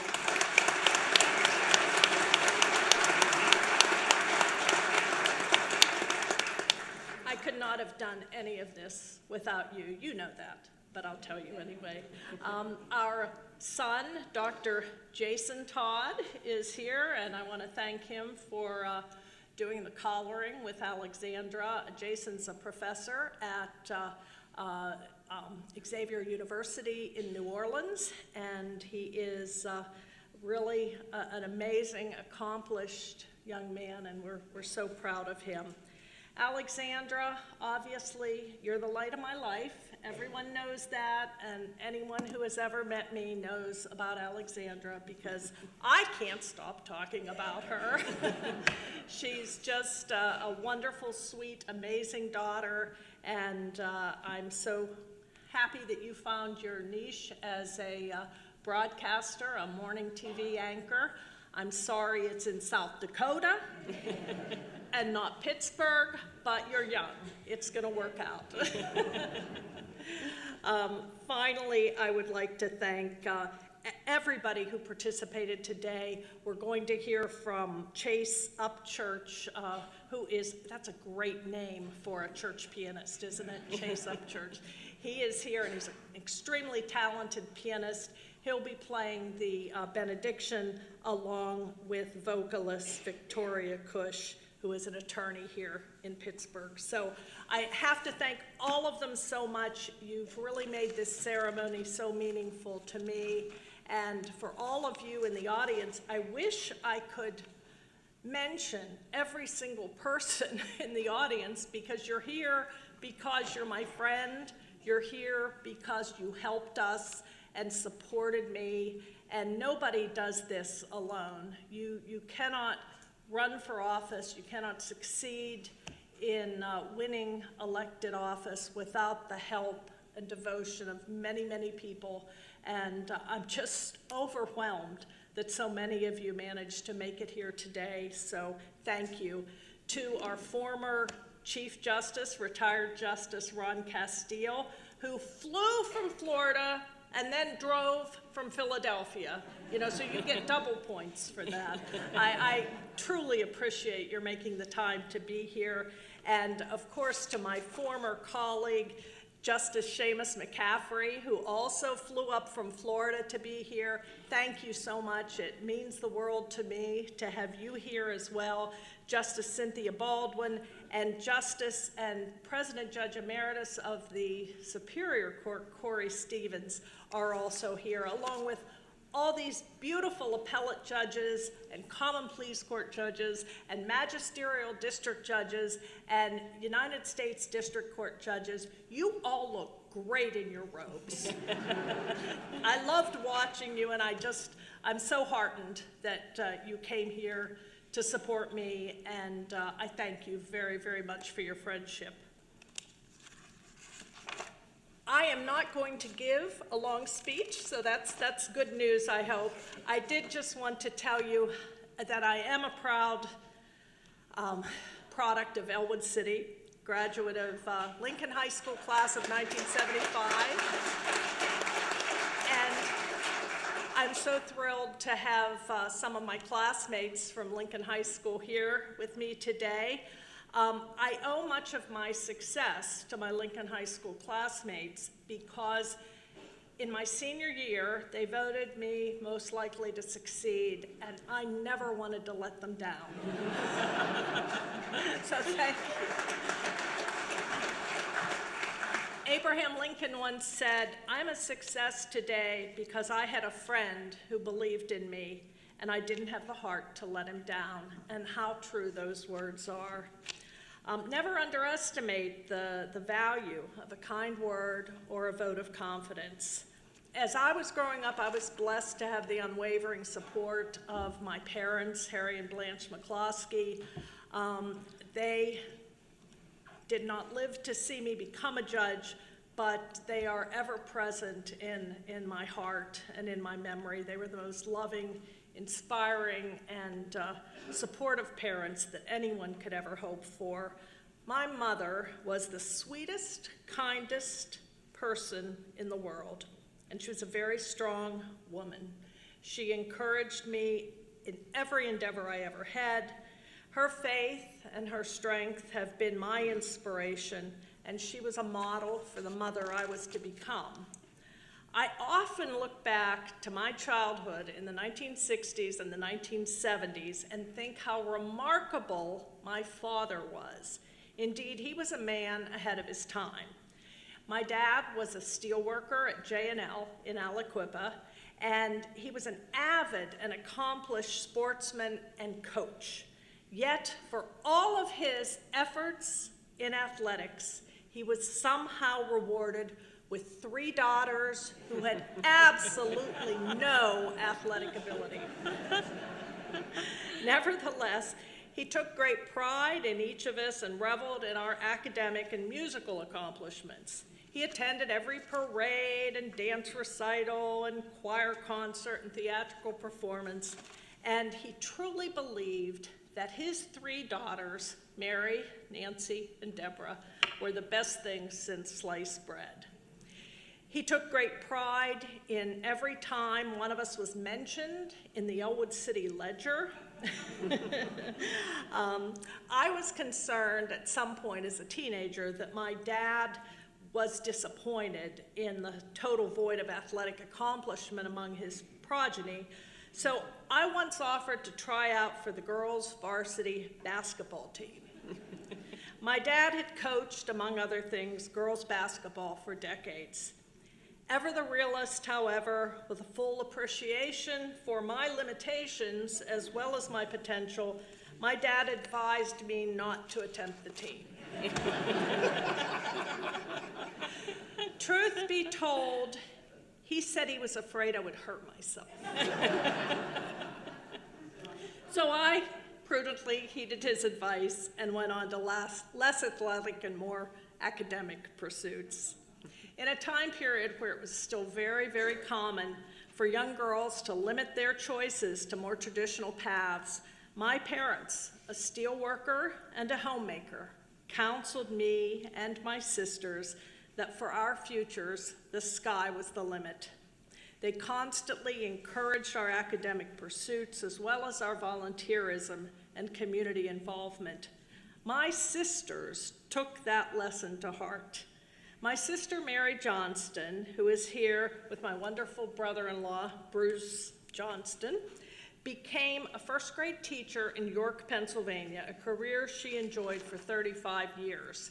After retiring, Mary founded a child care center called Sunbeam Station, which we might as well say was named after Mary because she is full of sunbeams. She served as chairman of the board and faithfully guided that center for 20 years. And that center provided child care to hundreds of children, and it is still going strong. My other sister, Nancy Woods, is here with my other equally wonderful brother-in-law, Jim. Nancy was also a teacher and went on to launch and head the Beaver County Adult Literacy Action Program at Penn State for over 30 years. After retiring from that position, she began devoting all of her energy to her other mission, the Center for Hope, a multi-denominational faith-based charity in Ambridge, Pennsylvania, which provides food, clothing, and other services to over 800 needy individuals each year. Nancy serves as chairman of the board of the Center for Hope. Are you beginning to see a pattern? They are truly the embodiment of the ideals our parents raised us with.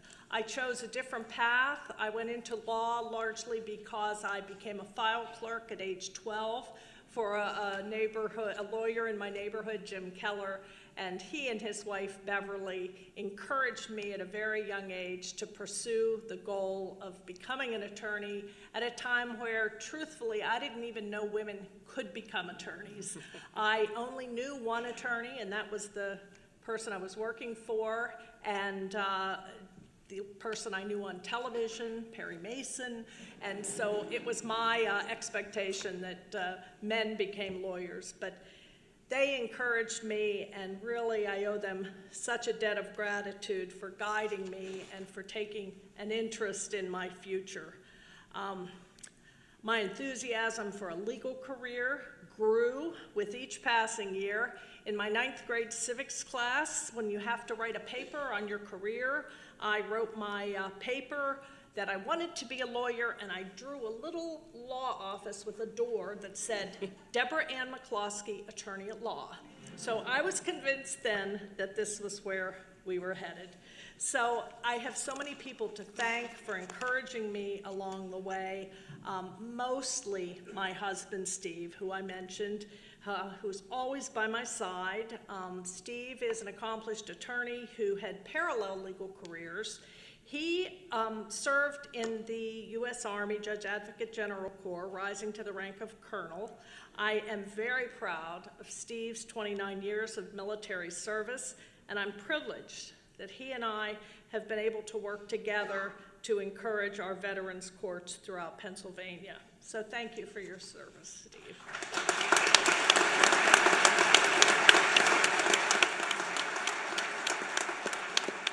Steve's other career was with U.S. Steel Corporation, and we have a lot of buddies from U.S. Steel here today. Steve was an environmental attorney, and he rose through the ranks to become the Vice President of Law and Environmental Affairs. More than his success, though, in his professional life, he's a wonderful husband. So, again, thank you, Steve. Well, I'm going to try to wrap this up because I know it's been a long afternoon already. I've mentioned Alex, I've mentioned Jason. Our daughter Whitney, who couldn't be with us today because COVID has invaded their household, is an attorney in Akron, and she took after her father, I believe. So I think that's about it. I wanted to thank everyone who participated today. I want to thank my staff, and I'd like them to stand up if they would.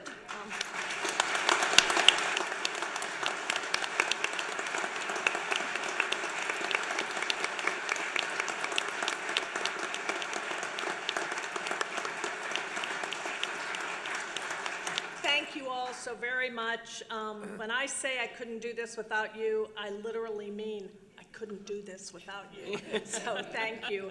I do want to highlight Rhonda. She's been mentioned earlier in the program. Rhonda is my chief administrative assistant. You heard from her earlier. Rhonda and I were randomly assigned to one another when we were both new employees at Cohen & Grigsby here in Pittsburgh. I was a new lawyer there, having come from U.S. Steel, and Rhonda was a new secretary there. And just because of the happenstance of the dates we started with the firm, she was assigned to me, and I was assigned to her, and we began to work together. That was 35 years ago, and Rhonda is still with me, and I couldn't do any of this without her. This is as much her day as it is mine, because she has worked so hard over the years in every endeavor we've had. We've done it together, and Rhonda, I love you, and I appreciate you, and thank you for everything. I do believe, I'm a religious person, I have a very strong faith, and I believe that God looked down at me when I was a young attorney and said, this girl has potential, but she's gonna need some help.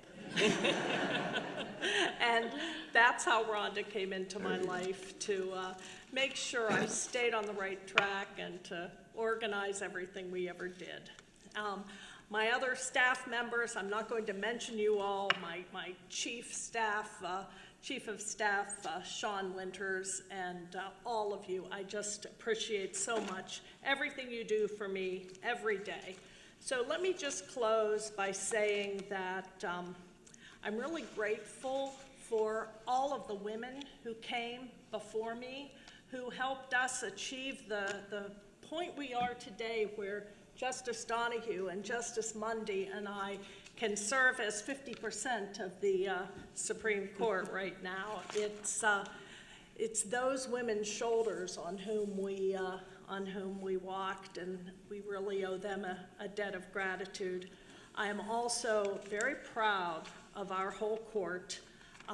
These justices sitting beside me work so hard. I wish everyone could realize the job of a Supreme Court justice and how seriously these individuals take it.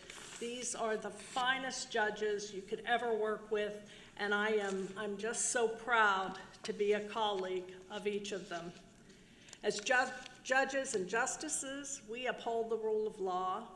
We protect our citizenry from the threat of arbitrary will. We assure that every person who comes before our courts is accorded equal justice, and that the right to vote in free and fair elections is safeguarded. We are the guardians.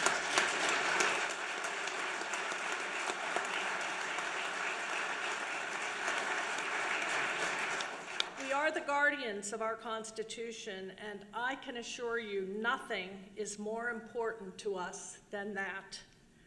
And I want to emphasize, because this often gets misconstrued in the media and in the public eye, we are not Democratic justices. We are not Republican justices. We are justices of the Supreme Court of Pennsylvania.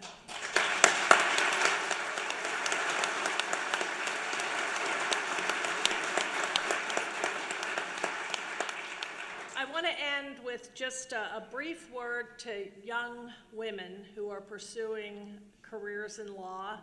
And it's a lot different now than it was when we were starting. But my daughter Alex alluded to this, and it's advice I've given her, and I do give this advice to young women. Since over half of our law school graduates today are women, I like to give this advice to them. Many years ago, the legal profession was a man's world. Thankfully, that has changed, and women are law firm partners, general counsel, judges, and Supreme Court justices. That is not news to you, but I wanted to point out that in striving for success, there is no reason to be anything other than who you are in order to make it in what is admittedly a tough profession where assertiveness and tenacity reign supreme. You can be tough without being a bully. You can be kind without being weak. There was a book published in 2004 entitled "Nice Girls Don't Get the Corner Office." Well, as the newly installed Chief Justice of Pennsylvania, I can tell you, nice girls do get the corner office.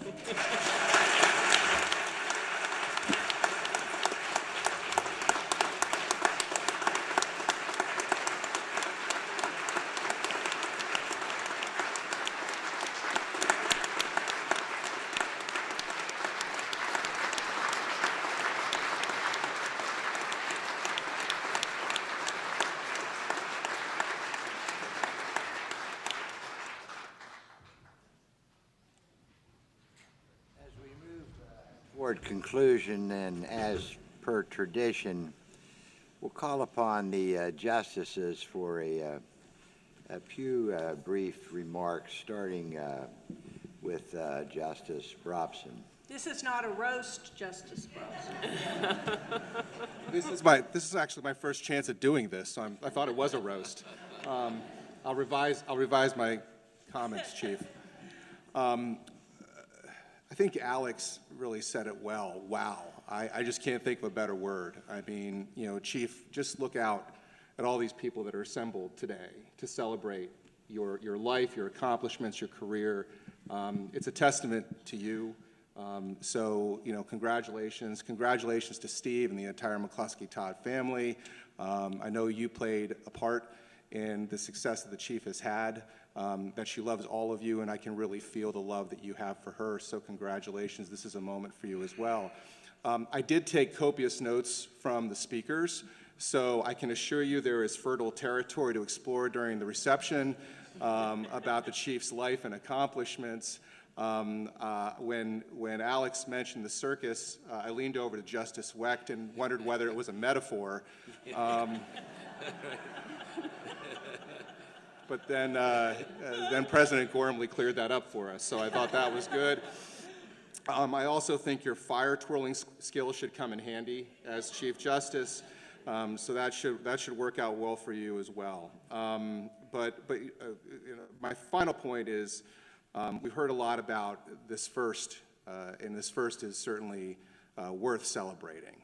There's no doubt about that. But Chief, due in no small part to you, the female jurists that came before you, Justice Donahue, Justice Mundy, all the talented and accomplished female jurists that are in this room and across this country, and the young women lawyers that you are certainly inspiring, I have no doubt in my mind that you will not be the last female Chief Justice of the Commonwealth of Pennsylvania.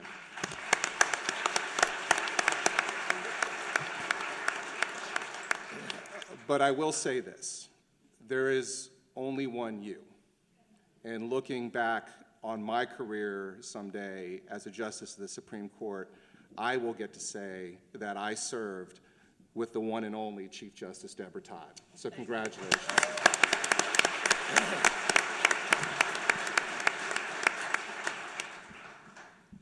Justice Mundy. Madam Chief Justice Todd, we salute you. And by we, I talk about myself as your friend and your colleague, but more globally, I talk about people like me as the mother of a young daughter. Congratulations, and thank you for your inspiration. Blessings on this journey.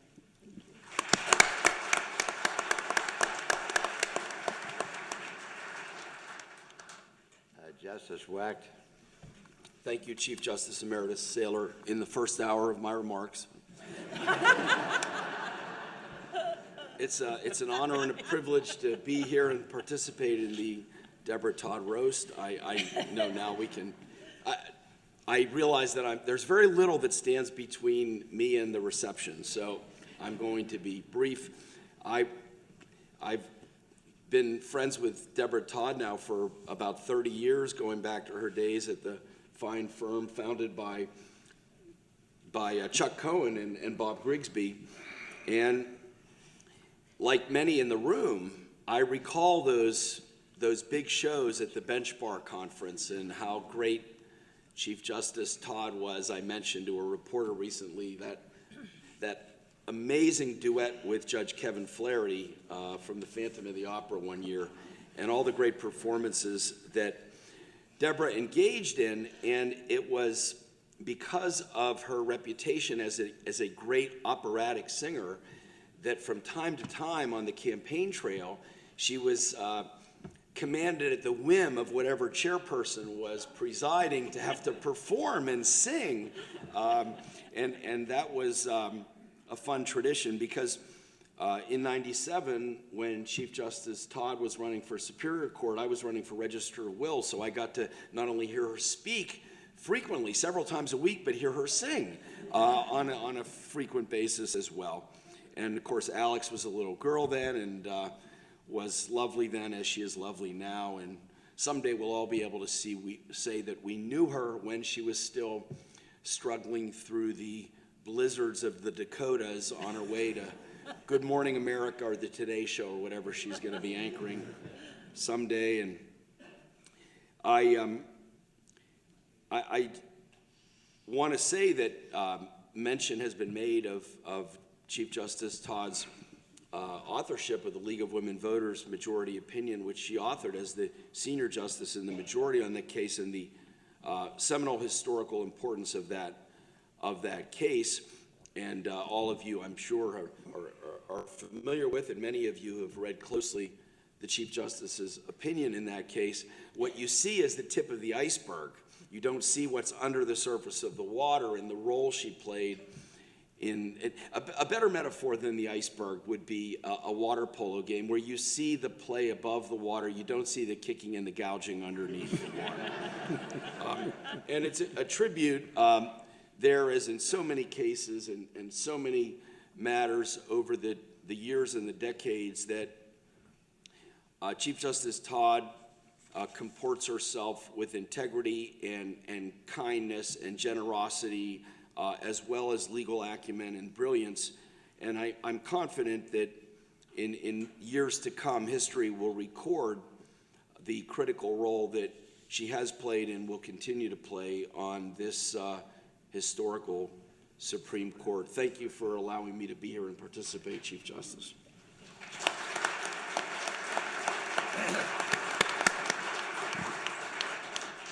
Justice Dougherty. Madam Chief Justice, for many years, I've sat in the back as a common pleas court judge and as a trial lawyer watching you. And in the last decade, I've been blessed to protect your flank.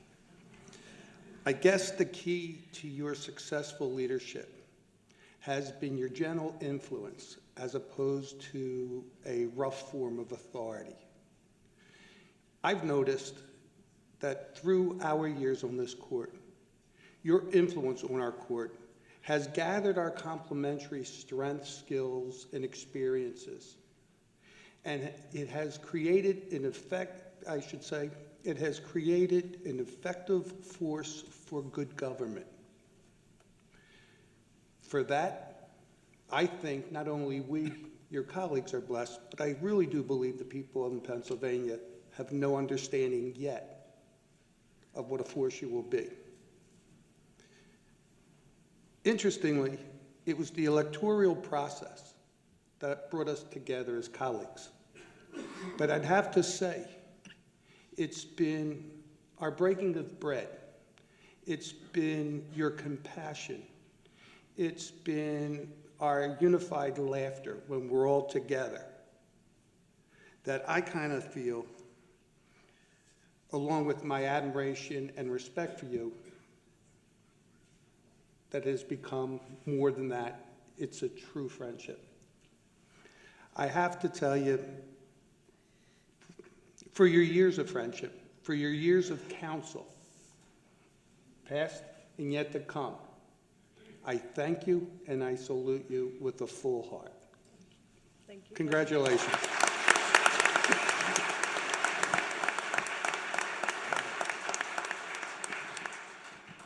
Justice Donahue. Well, Madam Chief Justice, Deborah, my friend, the Commonwealth of Pennsylvania is so fortunate to have your steady hand at the helm of the judicial branch of government. You are proof positive that intellect, hard work, and sheer perseverance is duly noted with honor. Your position as Chief Justice of Pennsylvania is most importantly an indelible and constant reminder that women can and do lead, and I know that you will lead with grace and kindness because that's your character. I look forward to our continued service together, Madam Chief Justice, and I look forward to continuing our friendship that's formed. Godspeed, Chief Justice.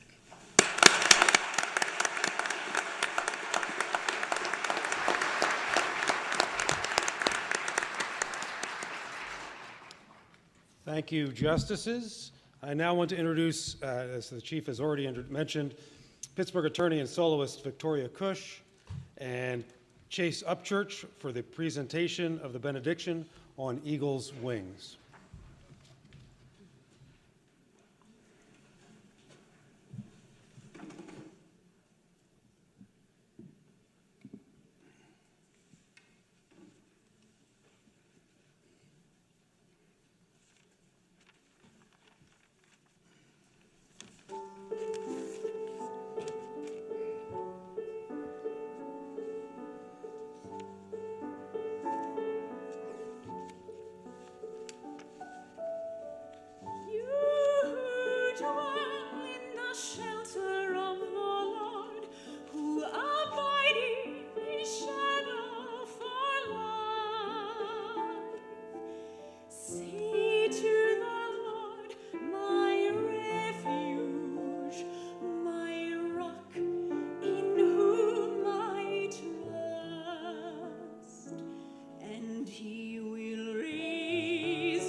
not fear the terror of the night, nor the arrow that flies by day. The thousands fall about you, near you it shall not come, and he will raise you up on eagle's wings, bear you on the breath of dawn, make you to shine like the sun, and hold you in the palm of his hand.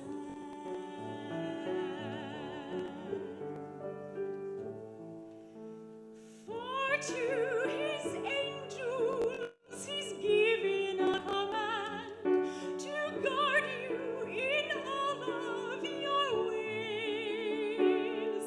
Upon their hands he will bear you up, lest you dash your foot against a stone.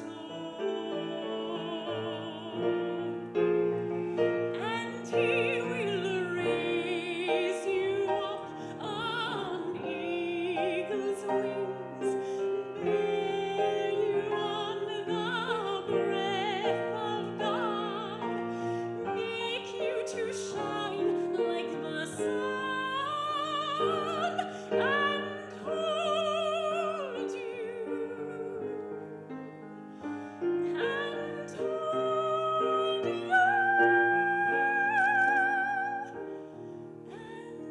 Hold you in the palm of his hand,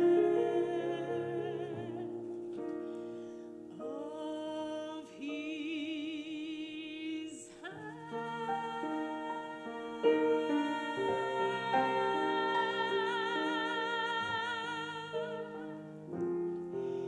his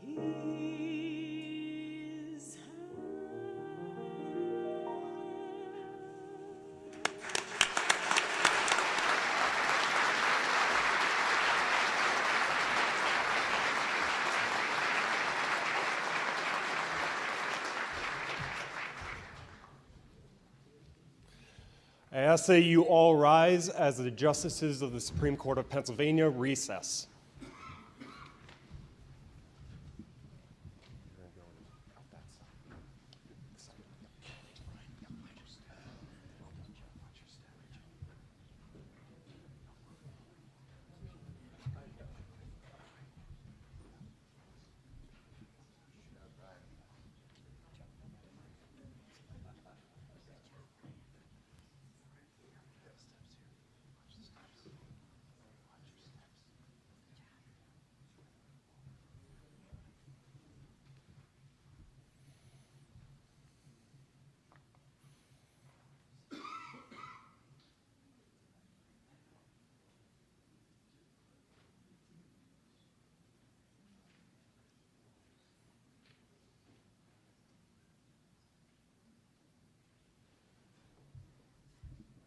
This special ceremonial session is adjourned.